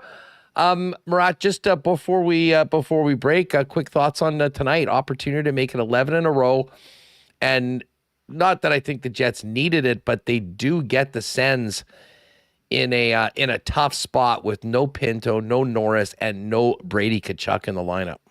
Yeah, that's a tough group of players to be missing, and I know the Jets are a little banged up as well. That's why they called up Jared Anderson-Dolan. Like there is issues, but that's a huge chunk of Ottawa's quality taken out of their lineup tonight. Winnipeg should view that as an opportunity. It should view it as an opportunity to make it 11, all those sorts of things. I think that's the type of game that Winnipeg needs to pounce on. Hopefully for their sake, they're not leaving it until the last minute, though fans have probably gotten a kick out of all the drama of late. It's one of those games that you just think that Winnipeg should prepare well for and should be in a position to win. And I mean, sure, the Senators are missing a Four Nations silver medalist in Brady Tkachuk, but maybe that's not such a big deal. Murat, what do you have cooking in the Athletic as we get closer to the 7th of March? Okay, first of all, that was an embarrassing Four Nations reference. Like, I was trying to pivot to, I swore on your program last week, pardon me, and I heard about it. A lot of people enjoyed the me being fired up, and I just wanted to make some nod to Canada winning. I'm still on a high from it, I'll tell you what. It never gets old talking about that. But so what's coming up next? I think I'll have this Who Says No piece wrapped up. So I collected submissions, and people wanted to know would their submitted trade proposals for a Brock Nelson, a Ryan O'Reilly, a Rasmus Ristolainen, or a Jamie Oleksiak. Even there was that Elias Paterson one. There's a whole bunch that I've sort of dissected, but I've also talked to league sources. So people who have been in front offices, people who are agents, other sorts of things like that, to sort of get anonymous, higher level NHL folk to basically grade people's trade proposals. And I think that'll be wrapped up right away. So expect that first thing tomorrow morning. Looking forward to it, and can't wait to talk to you next week as we get closer to deadline day, and then the push to the playoffs for the Winnipeg Jets, who still control, as of right now, the path to the cup could run through Canada Life Centre if they can continue playing the way they are right now. 6 o'clock puck drop tonight, and then back at it tomorrow in Music City, potentially going for a dozen against the Nashville Predators. Have a great one, Murat. Thanks for doing this. You as well. Thanks, Les. All right, there's Murat. Of course, you're probably already following him. Make sure you do at WPG Murat. and all of his work is available for you over at theathletic.com. Well, listen, early game tonight, 6 p.m. puck drop. Might want to get out of work and head right on over to your local Boston Pizza. You can jump on those happy hour specials between 3 to 6 at all BP locations. And then the puck drops. Pick a player contest at all Boston Pizzas, where if the player on the Jets that you pick scores, you'll get a chance to spin the BP prize wheel for great prizes and BP food, all while enjoying ice-cold schooners, world-famous BP wings, and gourmet pizzas as only Boston Pizza can do. 6 o'clock puck drop tonight. Make it Boston Pizza. And hey, if you're staying at home, you can always get the great taste of BP by ordering online, hot and fresh to your door at bostonpizza.com. All this excitement about the Jets and the upcoming trade deadline and the upcoming playoffs. Now is a great time, Jet fans, to get down to Royal Sports and get ready for this big push to the playoffs and, of course, the whiteouts.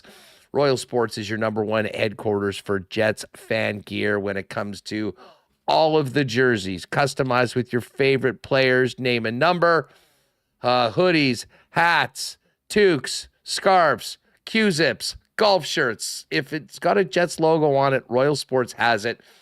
So pop down there and check it out along with all the other NHL merchandise, NFL, Major League Baseball, and the biggest hockey store, the biggest hockey department in town as well.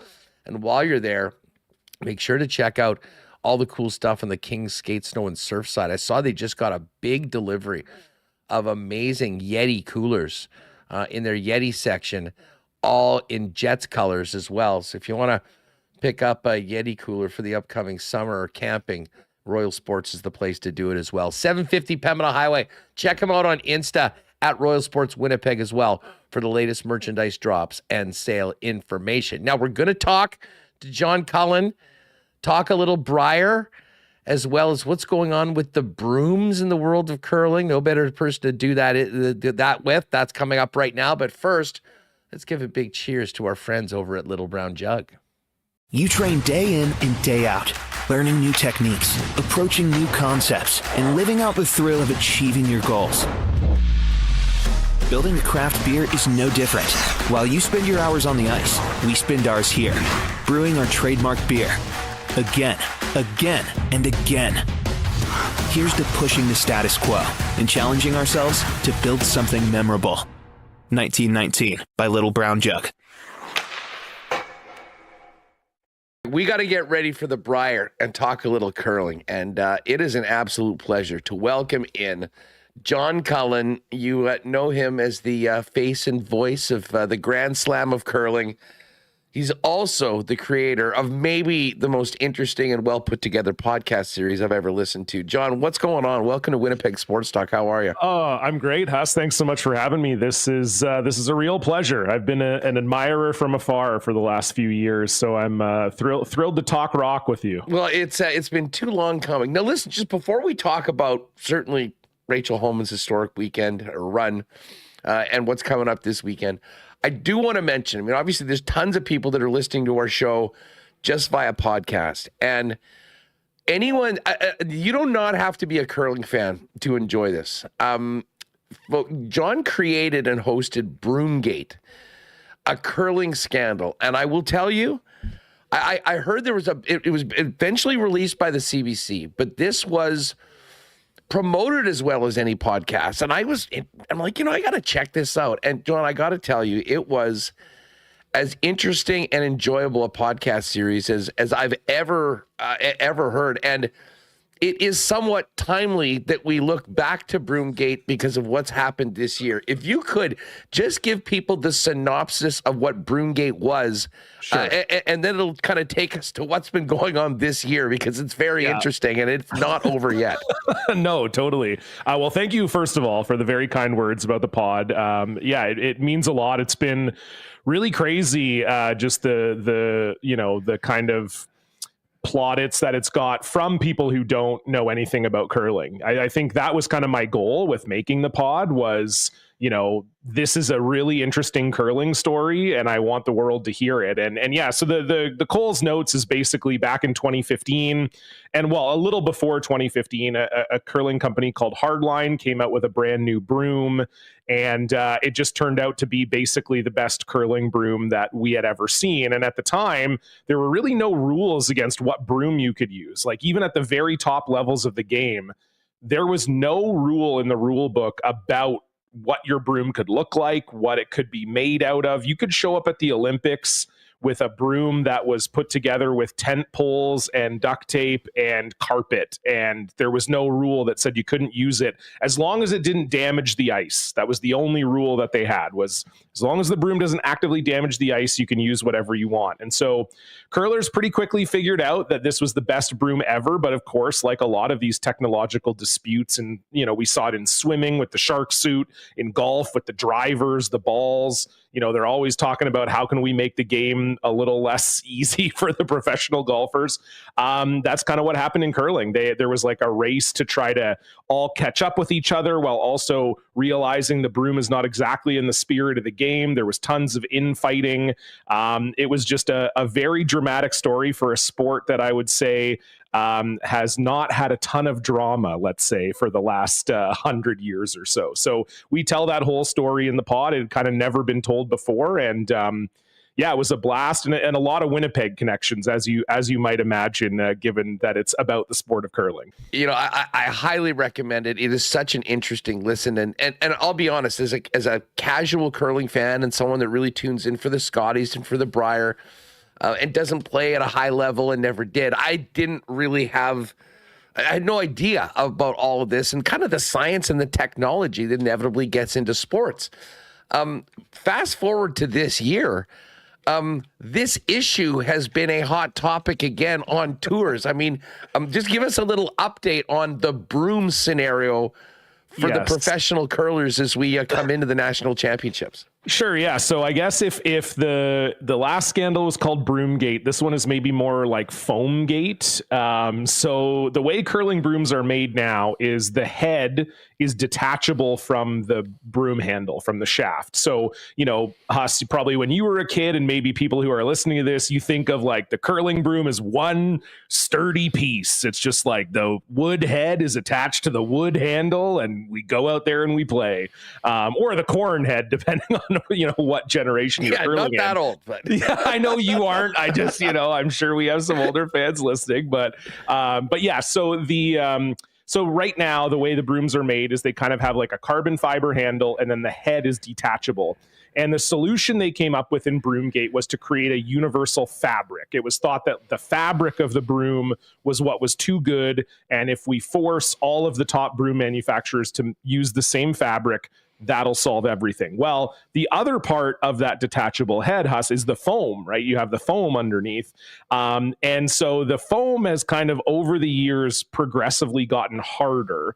And, you don't have to be a science expert to figure out that the harder the foam is, the more impact you're going to have on the ice. There's less resistance between the foam head and the ice. And so there were some complaints about how hard the foam was getting, and World Curling was sort of forced to, on the fly, change their rules about how hard the foam could be. And in doing so, they actually have made it so it's kind of too hard. And there's a couple broom manufacturers that have pushed that limit. There's like I won't get into the science, but basically they've come up with a hardness limit. And previous to this, the companies were getting closer and closer, but then once World Curling gave them this is the limit, they went smack right up to the limit, whereas before they were maybe a few steps prior to the limit. And so, curlers started to use these brooms, and very similar to the Broomgate year, once those brooms get in pro curlers' hands and they know how to use them, everybody kind of went, ooh, this is maybe too much. And so now we're kind of back where we were in 2015, where World Curling is saying, well, we need time to do scientific testing and figure out exactly what's going on. We can't just ban these right away. And all the curlers are saying, no, but they're way too good. You do need to ban them right away. And so there's a ton of internal conflict. They've tried to do handshake agreements before the Scotties and the Brier to not use these new, harder foams against each other. it's very dramatic, and it doesn't look like there's going to be a solution until the season is over. So as far as the upcoming Brier, is it going to be Wild West, or do they have somewhat of a handshake agreement, at least right now? I've heard both sides of it. So the Scotties, they were trying to get a signed agreement. They were trying to get all the teams to sign it, and then teams sort of balked at, well, I don't know if I want to sign something, but I will agree to use the lesser foam. It's white. So the newer foams that are super hard are black, and the previous foams are white. So that's easy to delineate for your listeners. So they agreed that the Scotties will all use white foam, and that's what happened. So there did end up being a handshake agreement, and at the Scotties, as far as we could tell, every team was using white foam. The Brier realized, well, we're probably not going to get a signed agreement done either, but we are going to try to have a handshake agreement. And so I had reported that I believed it was very close to being done.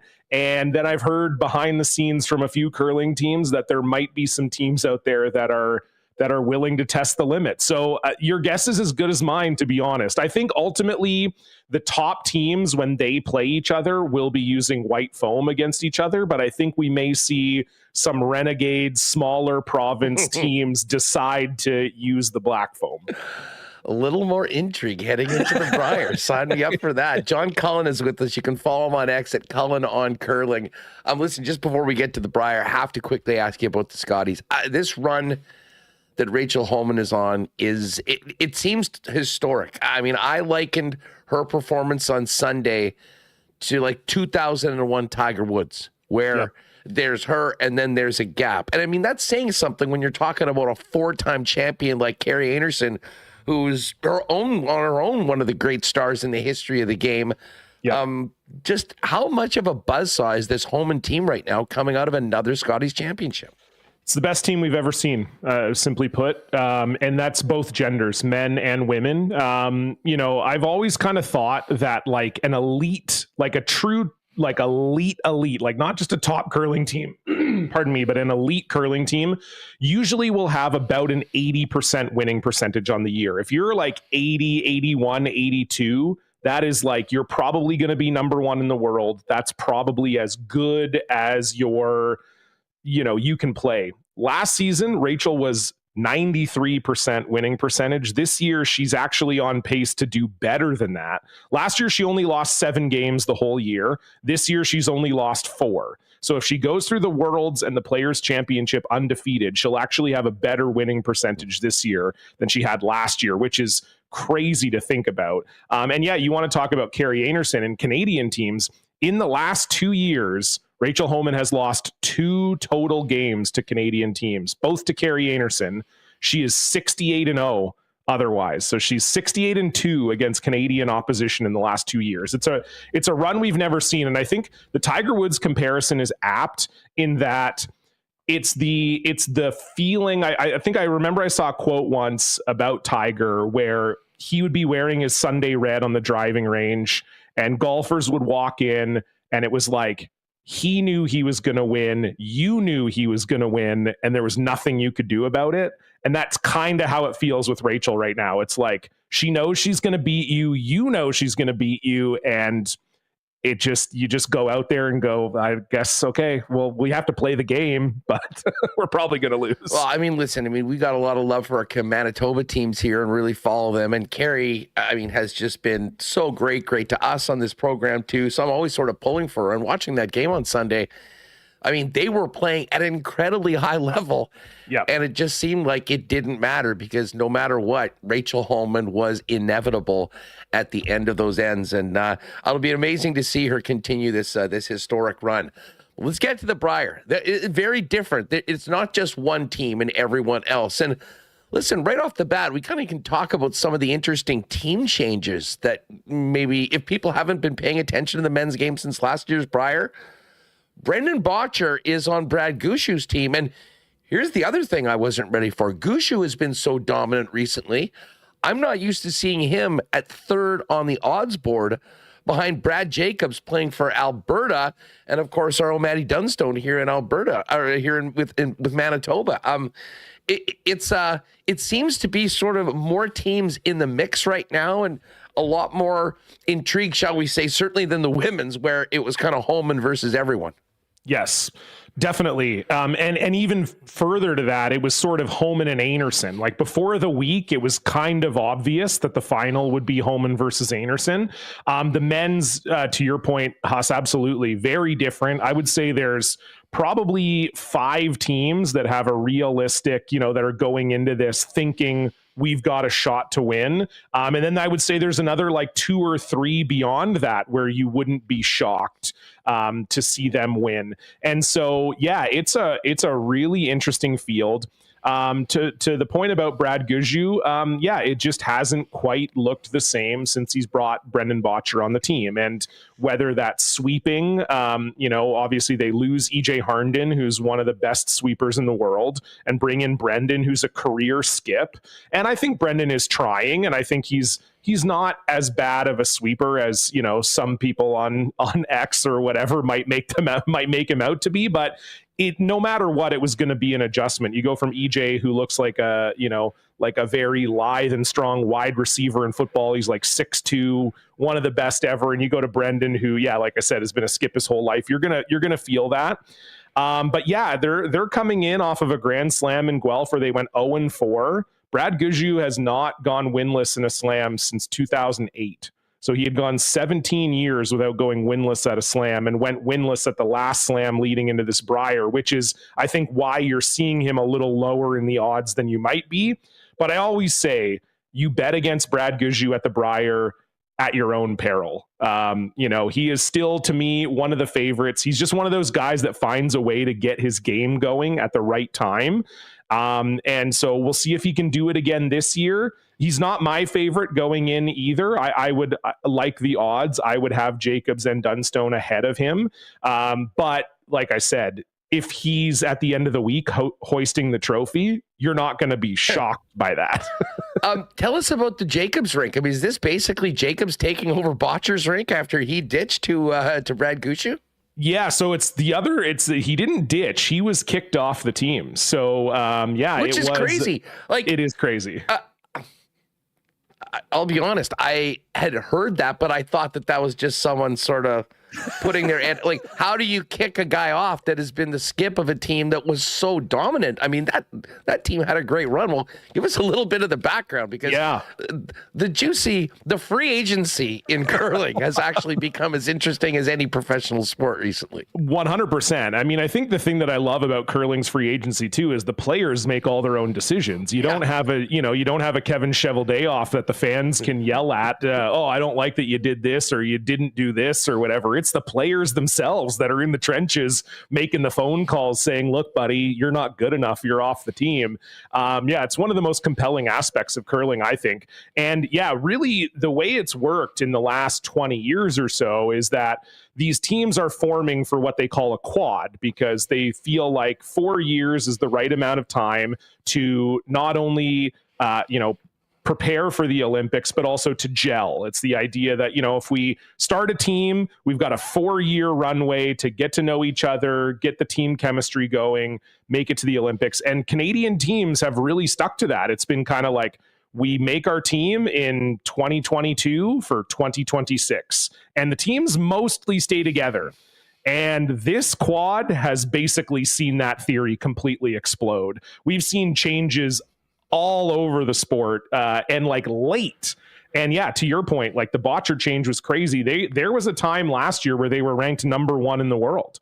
And so, you're talking about like the Jets, who are on an amazing run right now and leading the NHL, saying, you know what, Mark Scheifele, we don't love him in the room and we could do better than that. Let's trade him. It's kind of like that. That's kind of how they approached it. Was they said, Brendan Bottcher, you're good and we like what we're doing, but we just don't think we're good enough to make it to the Olympics. And so, yeah, the other 3 guys on his team, Mark Kennedy, Brett Gallant, Ben Hebert, they gave him his walking papers in the offseason. And so he was initially going to take the year off and he was going to coach Rachel Homan, actually. That was the plan, and play mixed doubles with Rachel. And then he got the Brad Gushue dismissed EJ in October. And then Brendan Bottcher stepped in from there. But it's not something we're used to seeing. But I think in this case, it has worked very well for them. I think, you're talking about a team of, for lack of a better term, kind of alpha guys.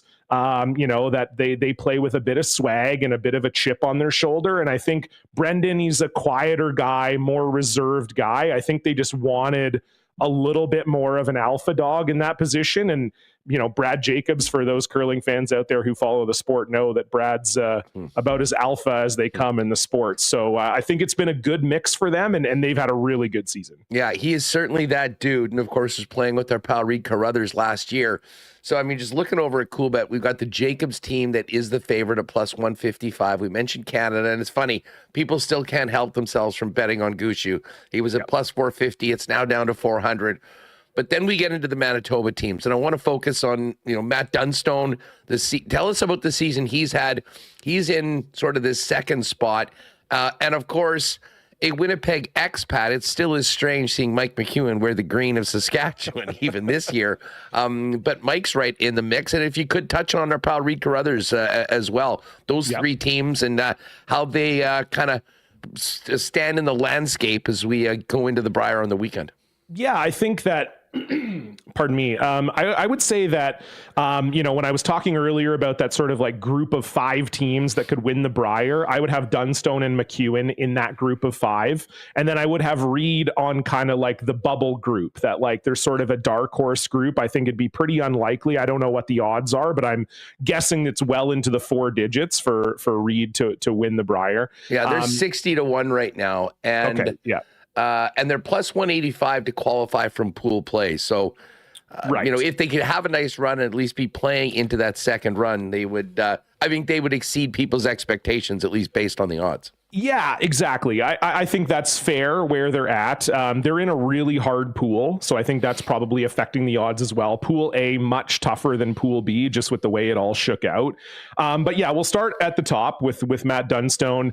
You talk about EJ Harnden being released from Brad Guzhu. Matt Dunstone felt like he needed to make a move. Things were they were good, but things I think were a little stagnant there. And Matt has been playing with Ryan, EJ's brother, for the last since the start of this quad. And I think, Colton Lott was playing second, BJ Neufeld at third. Matt and Colton have a long history of working together in the house. They went to a World Junior Championship together. They played men's together a bit. And so I think that was a move that they felt they needed to make to freshen up their mix. So they also, they told BJ that they were through with him and picked up EJ. And since they've done that, they've only lost 3 times. And so they've had a couple nice runs at slams. They won the Red Deer Curling Classic, which is sort of close to a slam level field. A lot of top teams in there. They just look refreshed, and EJ and Ryan together is as good of a sweeping pair as you can have. And I think Matt's getting a ton of confidence from having both of them sweeping his stones. So yeah, I've talked to a lot of people in the industry, other pro curlers, who think that this might be Matt Dunstone's time. And I think this is as good of a team and as good of a chance as he has had, given where Brad Guzhu's at, to make some noise. For Mike McEwen, it's been all about steadiness. They put that team together last year. They made a run to the Brier final. Colton, Flash, and then Kevin and Dan Marsh, the twin brothers who make up their front end, they've been best friends for 2 decades. And so they've been around and they've been really crushing it. Together, they get along super well. And then bringing Mike on just felt like the perfect missing piece for them. And so, yeah, I think they're in a similar place to last year, Huss, where, I think people wouldn't be picking them to win necessarily, but if they did win, it would not be a surprise at all. They're steady. They've been really good all season and even into last year. And then, yeah, Reed ended up picking up BJ Neufeld, who had gotten dropped by Matt Dunstone. Again, we're talking about how crazy this free agency season has been. It's truly been musical chairs. But I love what BJ brings to the table. Very calming influence, which I think is what will allow Reed to be his most successful in the house. I love Catlin Schneider at second. I think he's a really good shot maker. He's a great sweeper. For them, it's just the time, right? The only event they've played together is the Manitoba Provincials. So it's pretty hard to go into a Brier having only played one event as a team and expect a ton of success. But again, I would firmly put them in that kind of dark horse chance to make some noise category for sure. They haven't showed their cards yet. You can go in there and surprise everybody with what the new team Carruthers is showing. Hey, I'll say one thing. I'm not used to seeing Kevin Coey as far down on the board as he is. What is this just, hey, he won, he's in, but maybe hasn't been as serious as he has been in the past about this on a daily basis like most of the other teams?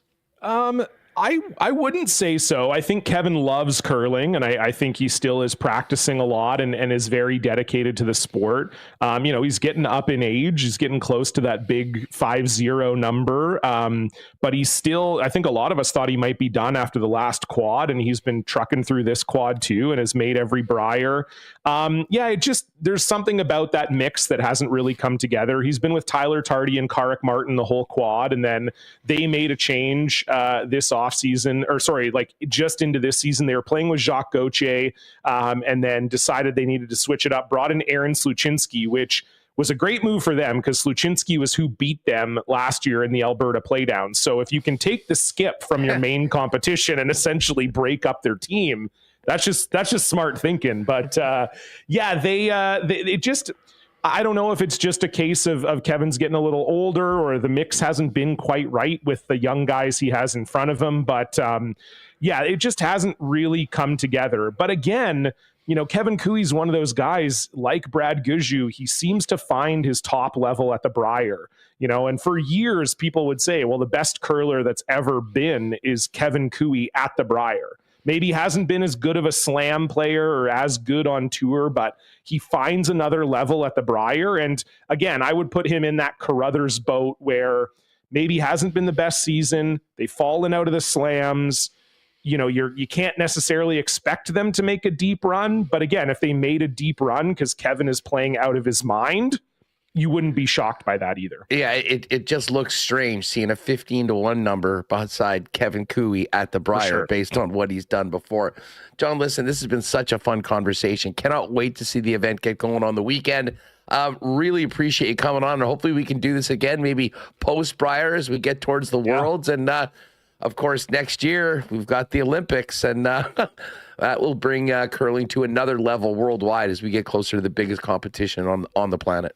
Yeah, thank you so much for having me. And you know where to find me. I love talking curling. So anytime you want to have me, I'll be more than happy to come talk curling with you. Folks, head on over. You can follow him on X at Cullen on Curling. And again, if you've got some time, I highly recommend you checking out the Broomgate podcast. You can thank me later for that. John, have a great one, pal. Thanks for doing this. Thanks, Huss. Appreciate it.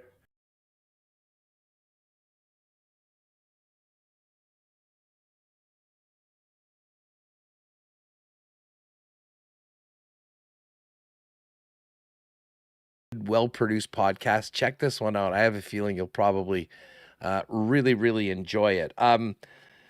We got that going on Friday, Remo. I'm going to put together in the lock shop tomorrow and Friday final Brier picks.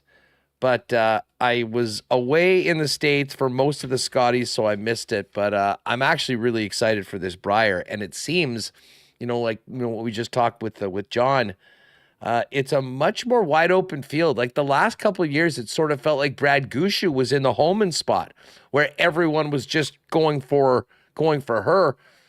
But it's amazing. You add one of the best skips in the world, and yet the Gushue rink has sort of taken a step back. And it's Brad Jacobs and our guy Matty Dunstone representing the Buffalo of Manitoba that are the top two favorites for the event. Yeah, as you said, this curling free agency has...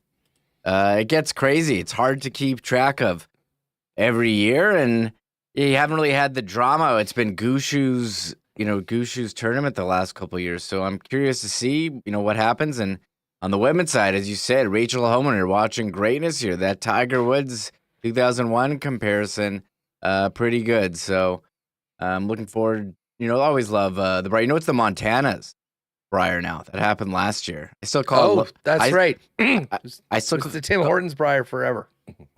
Yeah, I still call it Labatt Brier, but that's going back yes. a ways. So there you go. Just for those of you that do enjoy wagering on curling, all of the offerings are up at Coolbet right now as we transition over to the Coolbet lines. I've been following these since they dropped on Sunday night. Matty Dunstone's been pretty steady at plus 215. Jacobs was the favorite, opened at plus 170. He's gone down to plus 155. The Gushu rink, who's Canada, was plus 450. That's gone down to 4-1 at plus 400. And Mike McEwen, who was plus 575 right off the bat for Saskatchewan, is now at plus 550. So seems like a few of the top rinks have been bet down a little bit. But the Manitoba rinks, plus 215 for Dunstone, 60-1 for Carruthers. And there's a bunch of other offerings, including Province to win the event. Manitoba at plus 190 as you get both the Carruthers and the Dunstone teams. But we'll jump in and get into that on the lock shop, but it's all there for you right now at Coolbet if you want to get a few bets in before things get going for the Brier. Now, let's get to the NHL tonight. Only 3 games. And this is sort of the more regular schedule, kind of quiet Mondays and Wednesdays, heavy slates Tuesdays and Thursdays. But we do have 3 games tonight. And Reem, we were kind of mentioning this before. I'm still surprised that the Jets aren't a bigger favorite tonight, considering the guys that are out for the Ottawa Senators. But Winnipeg at minus 144, favored on the road. Sens plus 122 at home. And the total in this game is 5.5. Considering the way the Jets have been scoring as well, I think you might like that over. Although the other side of that equation is Connor Hellebuck's in net for Winnipeg, and he has been doing quite well. Team total, if you want to just make a bit of a heli bet tonight, you can go to the Ottawa team total. Under 1.5 is plus 215. Under 2.5 is minus 128. And again, if you jumped in late, no Josh Norris, no Shane Pinto, no Brady Tkachuk for the Ottawa Senators. As far as player points goes, Kyle Connor's the leader at minus 276, Scheifele minus 213. To have a 2-point game, Connor's plus 185, Scheifele's plus 230. But we're going to head in over to the goals props. And Kyle Connor had, 10 shots on Saturday, Reem? And I thought KFC was fighting it a little bit at the beginning of the game on the beginning of the San Jose game. But again, really got going later on, second half of the game into that third. And as we know, he is, well, it seems like he's due to score. 4 shots in the San Jose game, 10 shots in the St. Louis game. I like Kyle Connor to score tonight. And I also like Gabe Vilardi. Remo, we love the hometown narratives. Gabe's been scoring some big goals lately. And of course, Gabe is from Kingston. So I imagine there'll be plenty of friends and family wearing Winnipeg 13 jerseys there for Vilardi.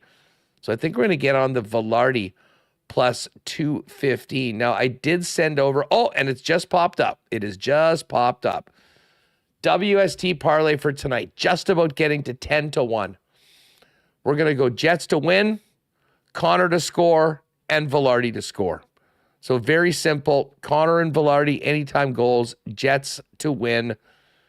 That is boosted to plus 975. I'm going to get on that right now and get ready for today. A couple other things to get to. If you want to bet the Cognizant Classic, formerly the Honda Classic, the odds are up there. It's a really interesting odds board in that the favorite is 20-1. Usually you'll have a Rory or, Scotty Scheffler in that, is 5 or 6-1, something like that. Not so with this tournament. It is absolutely wide open. Shane Lowry's the favorite at 20-1.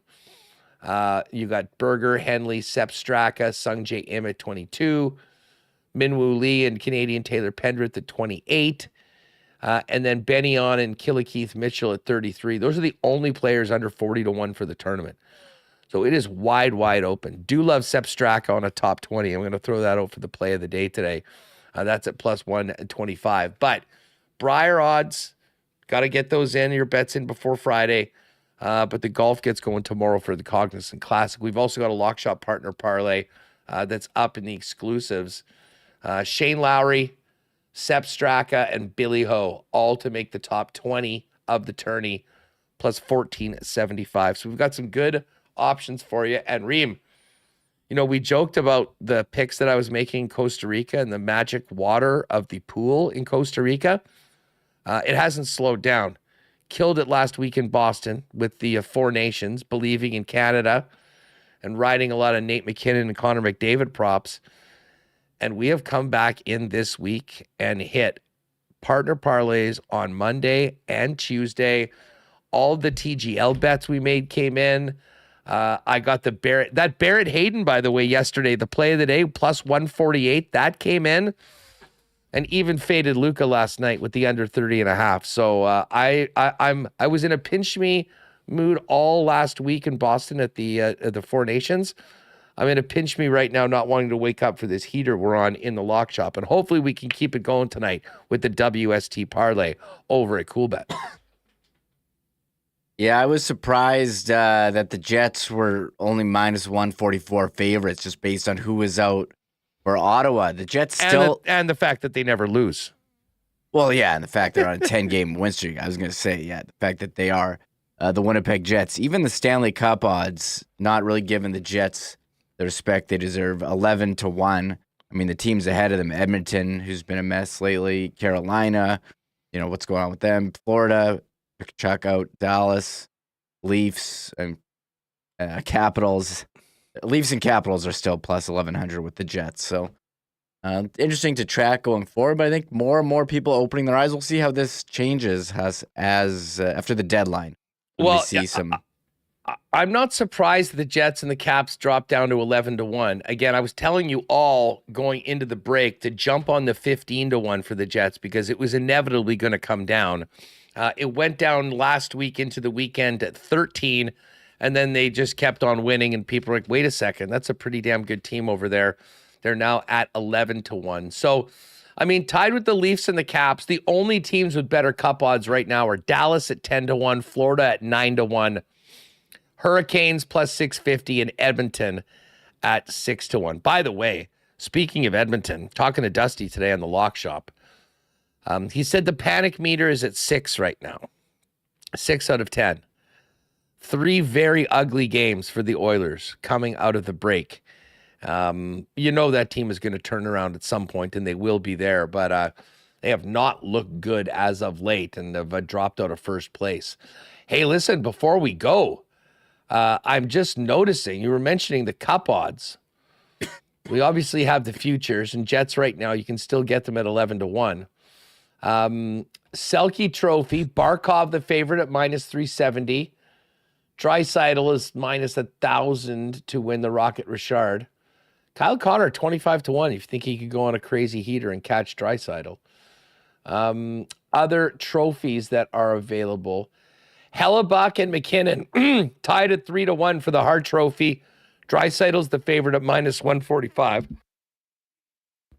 Macklin Celebrini, who we just saw on Monday here, he is the favorite for the Calder Trophy at minus 312. Dustin Wolf 10-1.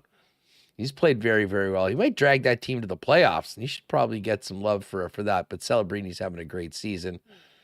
Jets are minus 500 to win the Central, and Connor Hellebuck is minus 5,000 to win the Vezina Trophy. But Remis, throw this up. I had not seen this before, and we've just seen it for the first time. We've got some NHL trade deadline props. Oh my God, I need to see this. Seth Jones, here we go. Okay. Which organization will Seth Jones be with on March 8th? The Blackhawks, 3-1, meaning he doesn't get traded. Columbus plus 350, which is interesting. A former Seabus player. Dallas Stars plus 650. Florida 4-1. Detroit plus 750. Colorado 8-1. Calgary 8-1. And then any other team is plus 275. Dylan Cousins from Buffalo. What organization will Dylan Cousins be with on March 8th? Sabres minus 270. Leafs and Flames and Canucks 6-1. Montreal and Detroit 7-1. And any other team 10-1. And then we've got one for Nick Robertson, minus 130 to stay as a Leaf. And then Dallas, it'd be interesting if you met his brother in Dallas. 5-1 there. Don't see the Jets noticed. And then which organization will Mikko Rantanen be with on March 8th? This is a prop, basically. Minus 625 for the Canes.